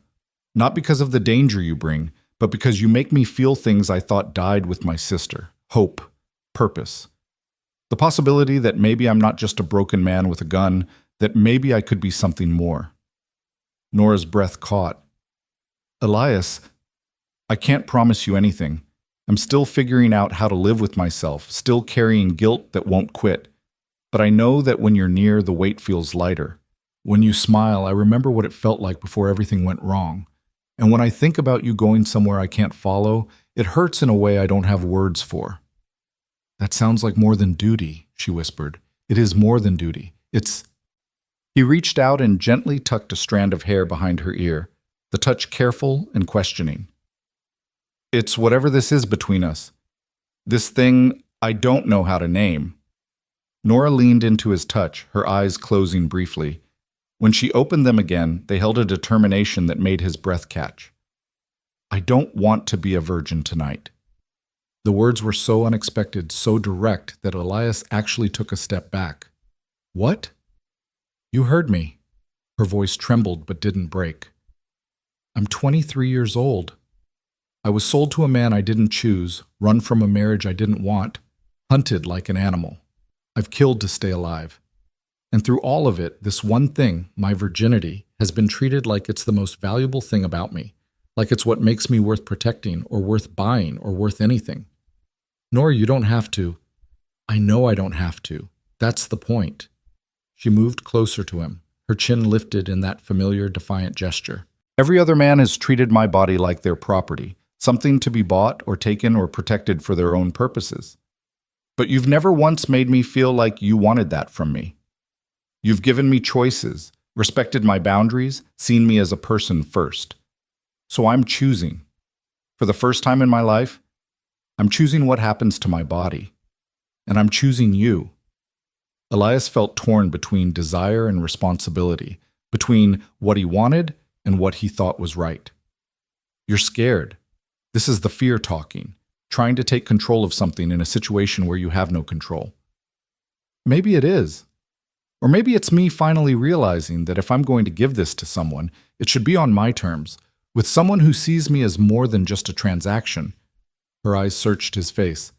Unless you don't want, it's not about wanting. His voice came out rougher than he intended. God, Nora, of course I want... He stopped, taking a breath to steady himself. But I don't want you to do this because you're grateful or scared or trying to prove something. That's not how this should happen. Then how should it happen? It should happen when you're sure. When you're doing it because you want to, not because you're afraid of dying without experiencing it. When you're choosing me because I'm who you want, not just because I'm here and I've been kind to you. Tears spilled down her cheeks. What if I am sure? What if I do want you? Just once, Elias. I want someone to care instead of hurt. Just once. I want to know what it feels like when it's a choice instead of a transaction or a duty. He was crumbling, the walls he'd built around his heart developing cracks he couldn't patch. Nora, Tell me you don't feel it too. Tell me there's nothing between us, that I'm imagining this connection. Tell me I'm just a duty to you, someone you're helping out of guilt, and I'll walk away. I'll never mention it again." She stepped closer, so close he could feel the warmth of her breath. "But if you feel even a fraction of what I feel, if there's any part of you that wants this too, then please, please don't make me beg." Elias stared into her eyes and saw everything reflected there, fear and hope and desire and trust all tangled together. She was offering herself to him not from desperation, but from a fierce need to claim her own choices, her own body, her own future. And he realized that denying her wasn't protecting her. It was taking away the very agency he'd been fighting to give her. He crossed to the door in 3 long strides, and for a moment Nora's face fell, thinking he was leaving. Then he slid the bar into place with a quiet thud, shutting out the world. The sound of it, of that simple barrier between them and everything else, seemed to echo in the small room.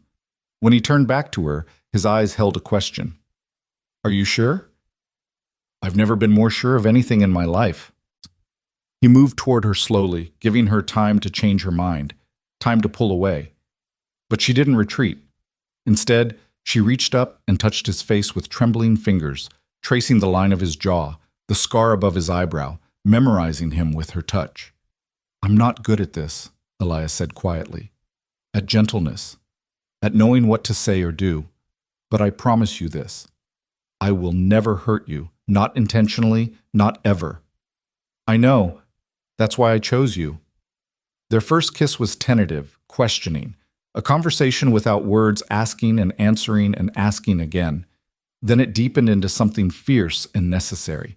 5 days of tension and fear and unspoken feelings pouring out in the desperate press of lips and hands and bodies seeking warmth.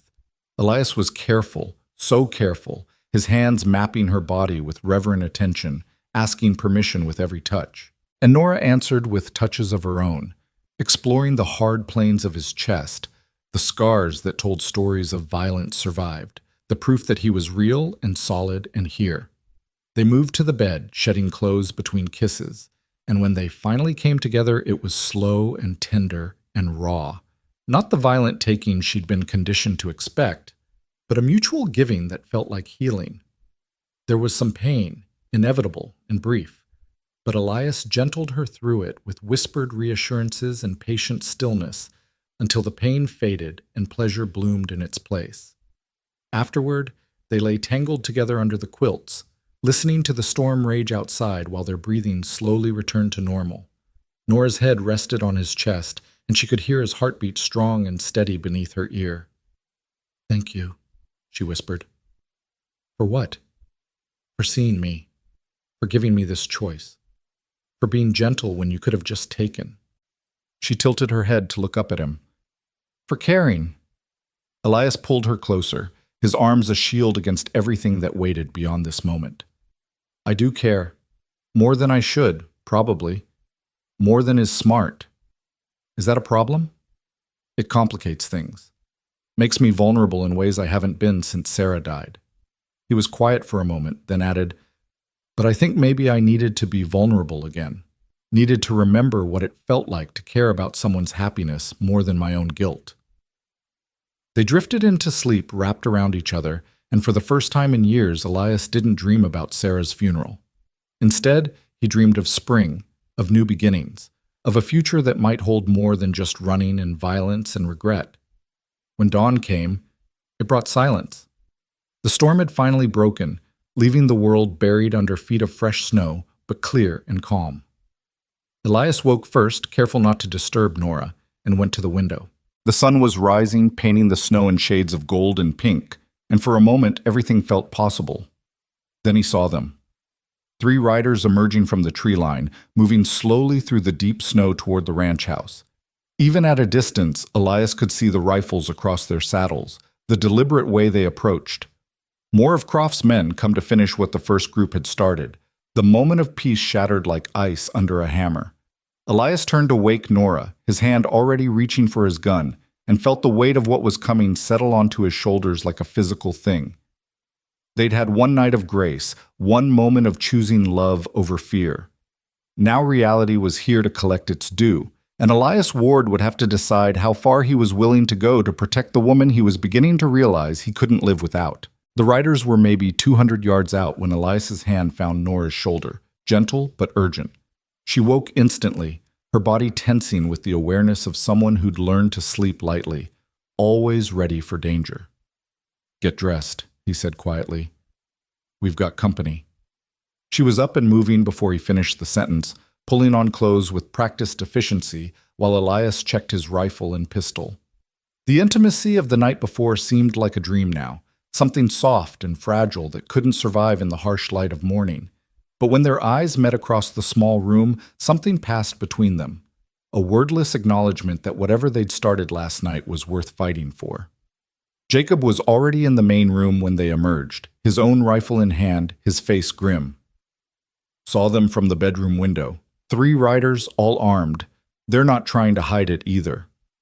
"How long until they reach the house?" Elias asked. 10 minutes, maybe 15 in this snow. I've sent 2 of my men to the barn to flank them if it comes to shooting." Jacob glanced at Nora. "You know how to use a gun?" "Elias taught me the basics." "Good. Margaret's getting you one anyway. If this goes bad, you shoot anyone who isn't us. Don't hesitate, don't think, just shoot."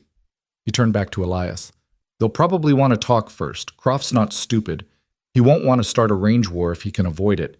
But if they try to take her by force, then we stop them. Whatever it takes." Elias's voice was flat, final.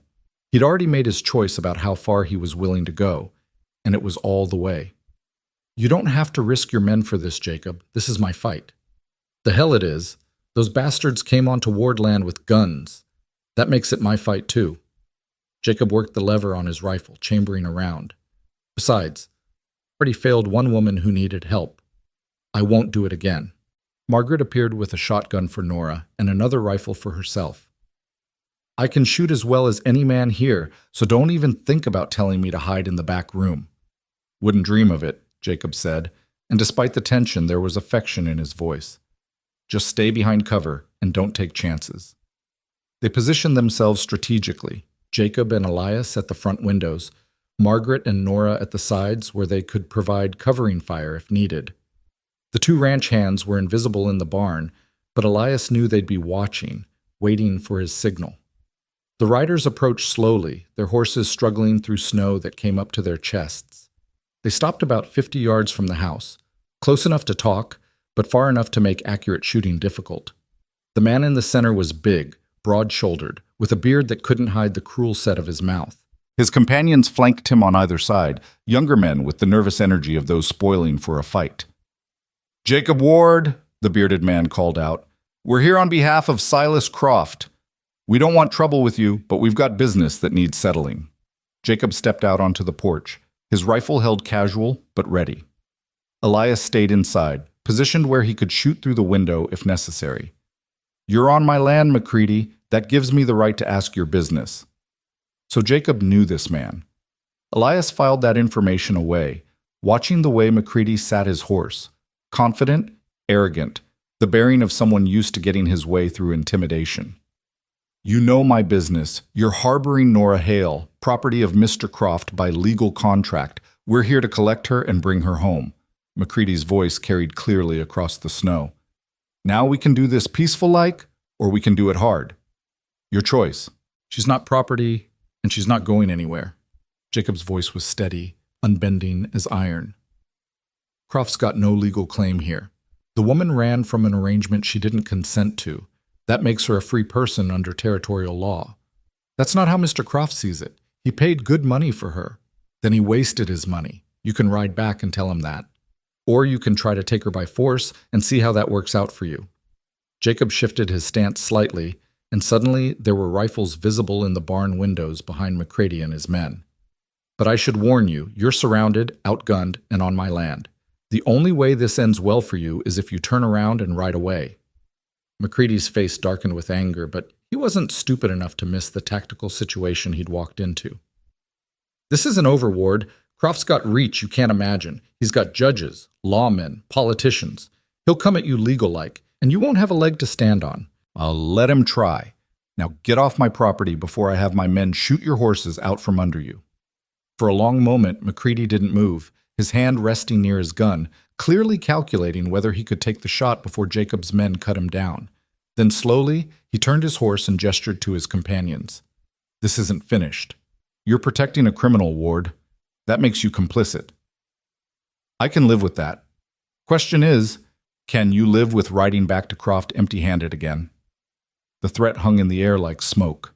McCready's face went red, but he kicked his horse into motion, and his men followed. They rode back the way they'd come, slower than they'd arrived, humiliation obvious in every line of their posture. Jacob stayed on the porch until they disappeared into the tree line, then let out a breath he'd been holding. "That was too easy." "Way too easy," Elias agreed, emerging from the house. "He gave up without a fight. Why?" "Because he's not the real threat. He was just testing our defenses, seeing how serious we are about protecting her." Jacob turned to look at Elias. "The real assault comes next, and it'll be bigger, meaner. Croft's going to come at us with everything he's got. Then we need to move Nora somewhere safer, somewhere Croft can't reach." "There is nowhere Croft can't reach. Not in this territory." Jacob's expression was grim. "But there might be a way to end this that doesn't involve more bloodshed. We need to go to the territorial marshal, make a formal complaint, get legal protection for Nora. The marshal's 3 days' ride from here, and Croft probably owns him anyway," Elias said flatly. "We'd be delivering Nora right into his hands." "Maybe. Or maybe we'd be forcing Croft to follow legal channels instead of sending hired guns. It's worth trying." They argued about it through breakfast, voices rising and falling while Nora sat silent, picking at her food. Finally, she set down her fork with enough force to make them both stop talking. "I'm right here," she said quietly. "Stop talking about me like I'm not. Stop planning my life like I don't get a say."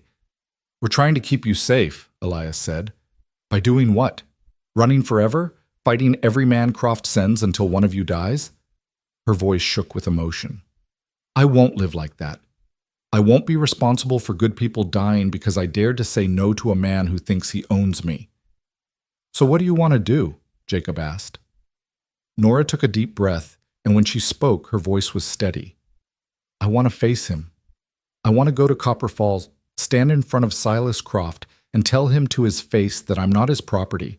I want witnesses, legal documents, everything done publicly so he can't just make me disappear. And if that doesn't work," she looked at Elias, "then at least I'll have tried. At least I'll have fought for myself instead of letting others fight for me." "That's suicide," Elias said immediately. "Croft will have you arrested the moment you step foot in Copper Falls. You'll disappear into his ranch, and no one will ever see you again. Not if I go with the territorial marshal. Not if I make my case publicly, with witnesses who can testify to what Croft really is." Nora's jaw set with determination. "Jacob's right. We need to force this into the legal system, make it public enough that Croft can't just use violence to solve his problem. And if the legal system is as corrupt as we think, then at least we'll know. At least we'll have tried." She reached across the table and took Elias's hand. "I'm tired of running. I'm tired of being afraid. I want to fight back, but I want to do it smart. Will you help me?" Elias looked into her eyes and saw the same fierce determination that had drawn him to her in the first place. She wasn't asking to be saved anymore. She was asking for backup while she saved herself. How could he deny her that? "All right," he said finally. "We'll go to the marshal. But we do it my way, carefully, with plans for everything that could go wrong. And if it looks like a trap, we run. No heroics, no last stands. Agreed?" "Agreed." They spent the rest of the day planning. Jacob sent one of his ranch hands to town to gather information about the territorial marshal. Was he honest? Was he on Croft's payroll? Could he be trusted? The man returned that evening with mixed news. Marshal Hendricks was known to be mostly honest, but he was also practical. He wouldn't stick his neck out without solid evidence and good reason. "We need documentation," Margaret said, ever practical. "Letters, witnesses, something that proves Nora was coerced into this arrangement, something that shows Croft's true nature." "I have letters," Nora said quietly, "from before I ran. Letters from the pastor who raised me, discussing the arrangement with Croft. Letters that make it clear I had no say in the matter, that I was being sold like cattle." She looked up, her eyes hard. I took them when I ran. They're in my carpet bag, sewn into the lining. I thought maybe someday they'd be useful. Smart girl, Jacob said approvingly. Those letters could make the difference. Written evidence that you were forced into this, that you had no legal consent. That's something even a corrupt marshal has to take seriously. They left 2 days later, after the snow had settled enough to make travel possible. Jacob insisted on coming with them, along with 2 of his best men. Safety in numbers, he said, and if Croft tries anything, I want witnesses from my ranch who can testify to what really happened. The ride to town was tense, every shadow a potential threat, every sound of horses a possible ambush. But they made it without incident, and by late afternoon they were riding into the territorial capital of Helena, a bustling town that seemed impossibly civilized after weeks in the wilderness. The marshal's office was a small building near the courthouse, and Marshal Hendricks was exactly what Elias expected. Middle-aged, weathered, with the careful neutral expression of a man who'd learned not to make judgments until he'd heard all sides. He listened to their story without interrupting, his face giving nothing away. When they finished, he sat back in his chair and was quiet for a long moment. That's quite a tale, Miss Hale. You got any proof? Nora produced the letters with hands that only trembled slightly. Hendricks read through them slowly, his expression darkening as he absorbed the contents. When he finished, he set them down carefully. These are damning, he said finally. Clear evidence that you were coerced into this arrangement, that your guardian acted without your consent. Under territorial law, that makes the contract void. Hope flared in Nora's chest. So you'll help me? You'll protect me from Croft? I can issue a protective order, yes. But here's the problem. Croft's got money and influence. He'll fight this in court, drag it out for years if he has to, and in the meantime, you'll be looking over your shoulder every day, wondering if today's the day his men find you. Hendricks leaned forward. What you really need is to make this so public, so documented, that Croft has no choice but to back down. And I think I know how to do that. How? Elias asked suspiciously. There's a circuit judge arriving in 3 days, Judge Morrison from Denver. She's got a reputation for being incorruptible, and she's presiding over a session here in Helena. If we can get your case on her docket, get it heard publicly with witnesses and documentation, she'll rule in your favor. And once there's a legal ruling from a territorial judge, even Croft will have to respect it. Otherwise, he'll be in contempt of court, and that's something even his money can't buy his way out of. It was better than Elias had hoped for, but he still didn't trust it.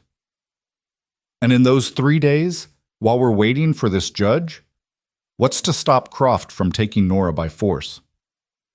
I'll keep her in protective custody. She can stay in the rooms above the jail. They're secure, and I'll have deputies watching around the clock. Hendricks saw Elias's expression and held up a hand. I know how that sounds, but it's the safest option. If she's in my custody, Croft can't touch her without committing a federal crime, and that's something even he won't risk.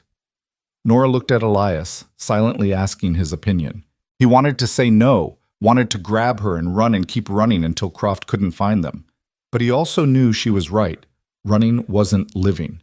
At some point, they had to stand and fight, and this might be their best chance. All right, he said finally, but I stay close. I want to be able to see those rooms, make sure she's really safe. Fair enough? There's a boarding house across the street. You can take a room there. Keep watch. Hendricks stood and extended his hand. I'll do everything I can to keep her safe, Mr. Ward. You have my word on that.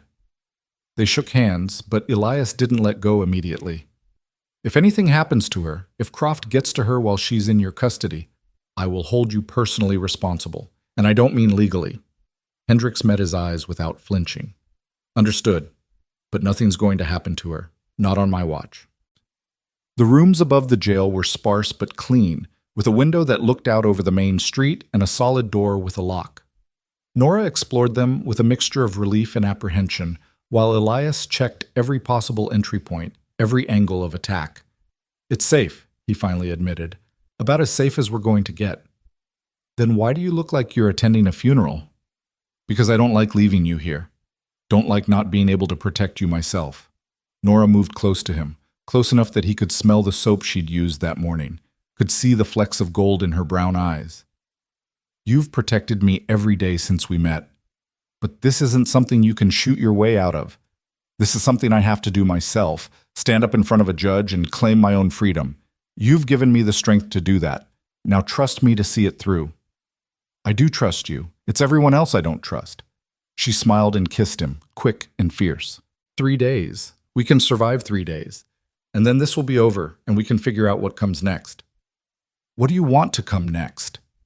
The question hung between them, weighted with everything they hadn't said, everything they'd been too afraid or too busy surviving to acknowledge. Nora took a breath, gathering courage. "I want a life where I'm not running, where I can teach, or sew, or do whatever I choose without looking over my shoulder, where I can walk down a street without being afraid someone's going to recognize me." She paused. "And I want you in that life, if you want to be there." Elias felt something unlock in his chest, something that had been closed since Sarah died. "I want that too, more than I've wanted anything in a long time." They kissed again, longer this time, pouring into it all the fear and hope and desperate longing of two people who'd found each other in the worst circumstances and discovered something worth holding on to. When they finally pulled apart, both of them were breathing hard. 3 days, Nora repeated, "and then we start over, together." "Together," Elias agreed. He left reluctantly, taking a room in the boarding house across the street where he could watch the jail. Jacob and his men took rooms nearby, creating a perimeter of friendly eyes. That first night passed without incident, but Elias barely slept, jerking awake at every sound, his hand reaching for his gun at shadows that turned out to be nothing. The second day brought disaster. Elias was in the general store buying supplies when the commotion started. Shouts from the street, the sound of horses, and underneath it all, a woman's scream that made his blood run cold. He dropped everything and ran, his gun already in his hand. The scene that met him was chaos. The jail's front door hung open, splintered where someone had battered it in. Marshal Hendricks lay on the floor inside, blood pooling from a head wound, and Nora was being dragged down the street by 3 men on horseback, her hands bound, her mouth gagged, her eyes wide with terror. Elias didn't think. He ran after them, firing as he ran. His first shot took down one of the horses. His second hit one of the riders in the shoulder, spinning him out of the saddle. The third man released Nora and wheeled his horse around, drawing his own gun. Time seemed to slow. Elias saw the man's finger tighten on the trigger, saw the barrel swing toward him, knew he wasn't going to be fast enough to avoid the shot.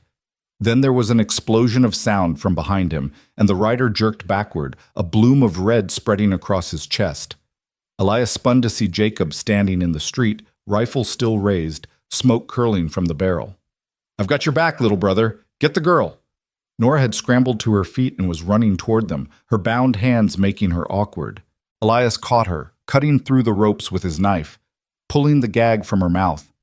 She was sobbing, gasping for air, her whole body shaking. "I've got you," he said fiercely. "I've got you. You're safe." But they weren't safe. More riders were coming. Elias could hear them, could see dust rising at the end of the street. This wasn't over. This was just beginning. "The church!" Jacob shouted. "It's stone, defensible. Move!" They ran, half carrying Nora between them, Jacob's men providing covering fire as more of Croft's riders poured into the street. The church was only 100 yards away, but it felt like miles. Bullets whined past them, chewing splinters from the buildings they passed. One of Jacob's men went down with a cry, clutching his leg. The other one grabbed him, dragging him forward. They burst through the church doors and Jacob slammed them shut, dropping the bar into place. The building was solid stone, built to last, with windows high enough to make accurate shooting difficult. It was a fortress of sorts. But it was also a trap. "How many men does Croft have out there?" Elias asked, moving to a window. "I counted at least 8, probably more coming." Jacob was already reloading his rifle, his movements automatic. "We can hold them off for a while, but eventually they'll either burn us out or wait until we run out of ammunition. Then we need help. Someone needs to get to the marshal's office, get word to the federal authorities." "On it." One of Jacob's men, a young cowhand named Tommy, moved toward the back door. "There's an alley behind the church. If I'm fast, I can make it to the telegraph office." "Do it." "And Tommy?" Elias caught his eye. "Be careful. Croft's men will be watching for runners." Tommy nodded and slipped out the back door, disappearing into the maze of buildings behind the church. Elias watched him go and prayed silently that the kid would make it, because if he didn't, they were all dead. Outside, Croft's men were organizing. Elias could see them gathering in the street, could hear their leader, McCready from the ranch, shouting orders. They were preparing for an assault, and there wasn't a damn thing Elias could do but wait and prepare to sell their lives as expensively as possible. Nora sat huddled against the wall, her arms wrapped around herself, still shaking from the abduction. Margaret had appeared from somewhere and was wrapping a blanket around her shoulders, murmuring soft reassurances. Elias wanted to go to her, wanted to hold her and tell her everything would be all right. But he couldn't lie to her like that. Things were very far from all right. "Elias Ward!" McCready's voice boomed from outside. "You've got nowhere to run now. Send out the girl, and maybe we let the rest of you live." "Go to hell, McCready!" Elias shouted back. "Your choice. But when we come in there, and we will come in there, we won't be gentle about it. A lot of people are going to die because you're too stubborn to accept reality. That girl belongs to Silas Croft. You can't change that. She doesn't belong to anyone but herself. Pretty words. Won't stop bullets." There was a pause, then McCready's voice took on a different tone. "Mr. Croft wants me to give you a message, Ward. He says you remind him of himself when he was young. Stubborn, idealistic, willing to fight for what you believe in. He respects that. So he's willing to make you an offer. Walk away now, leave the girl, and he'll pay you $10,000. That's enough to start over anywhere you want. Enough to buy a ranch, a business, a whole new life. All you gotta do is stop fighting for something that was never yours in the first place." $10,000. It was a fortune, more money than Elias had ever seen. Enough to do everything McCready said and more. For a moment, just a moment, he let himself imagine it. Taking the money, walking away, leaving all this violence and fear behind. Then he looked at Nora, still trembling against the wall, her eyes wide with the terror of almost being taken back to a man who would hurt her. And he thought about Sarah, about all the people who'd walked away when she needed them, who'd chosen the easy path over the right one. "Tell Croft he can take his money and choke on it," Elias called back. "Nora's not for sale, and neither am I." A long silence. Then, "So be it. You chose this, Ward. Remember that when the bullets start flying."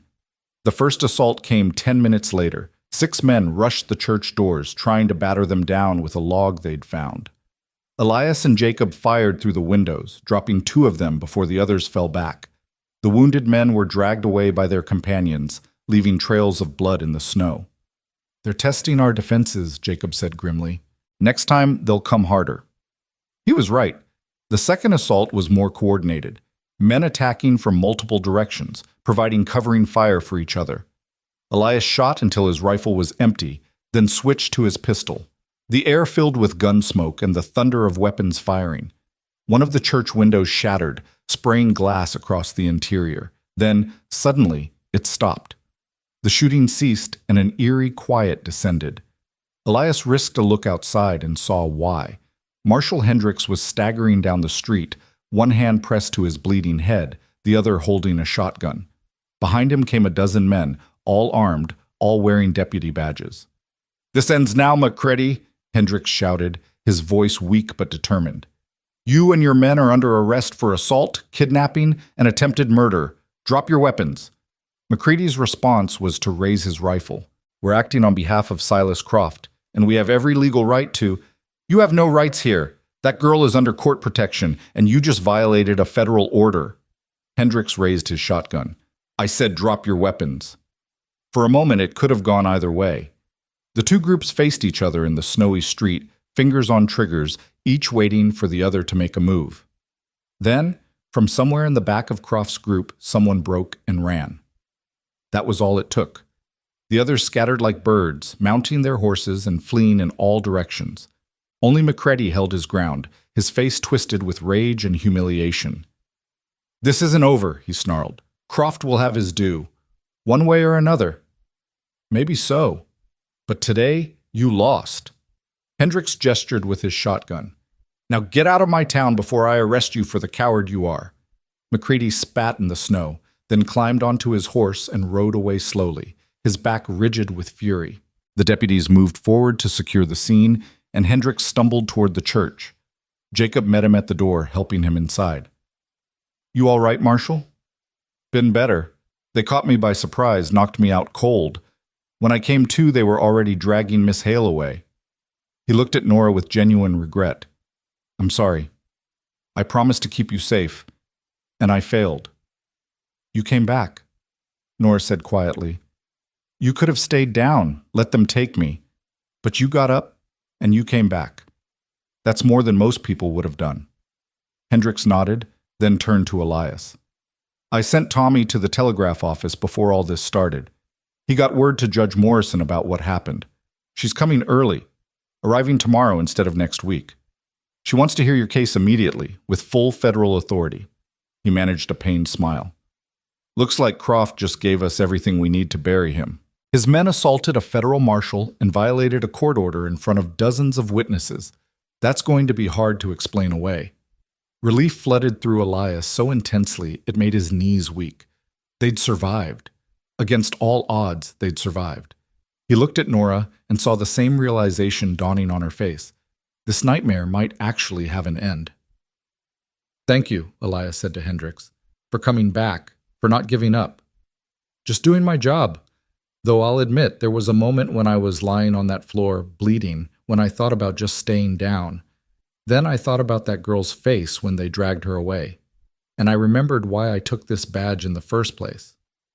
He accepted Margaret's help sitting down. "Sometimes the job is more than just enforcing the law. Sometimes it's about doing what's right, even when it's hard, even when it's dangerous. You taught me that today, Ward. Both of you." The next day, Judge Morrison arrived in Helena like an avenging angel. She was in her 50s, with steel-gray hair and eyes that missed nothing, and she listened to Nora's testimony with an attention that suggested she heard not just the words, but everything underneath them. She read the letters, questioned witnesses, and examined the evidence with methodical precision. When she finally rendered her verdict, her voice carried through the packed courtroom with absolute authority. "I find that the contract between Silas Croft and Pastor Michaels was entered into without the consent of Nora Hale, who was not a legal party to said contract. Under territorial law, a person cannot be sold or traded without their explicit consent. This contract is therefore void, and Miss Hale is free of any obligation to Mr. Croft. Furthermore, I am issuing a permanent restraining order against Mr. Croft and his employees. Any attempt to contact, threaten, or harm Miss Hale will result in immediate federal prosecution." The gavel came down with a finality that echoed through the room. Nora stood frozen, as if unable to believe it was real. Then, slowly, the truth sank in. She was free. Truly, legally free. She turned to Elias, and he saw tears streaming down her face. But these weren't tears of fear or pain. These were tears of relief, of joy, of a burden finally lifted. He moved to her and pulled her into his arms, holding her while she sobbed against his chest, years of terror and helplessness finally releasing. "It's over," he whispered into her hair. "It's really over." "I'm free," she said, her voice muffled against his shirt. "Elias, I'm free." "You were always free. The judge just made it official." They stayed in Helena for another week while the paperwork was finalized, and Nora gave depositions about everything that had happened. Croft never appeared. He sent lawyers instead, who tried every legal maneuver they could think of to overturn the judgment. But Judge Morrison was unmoved.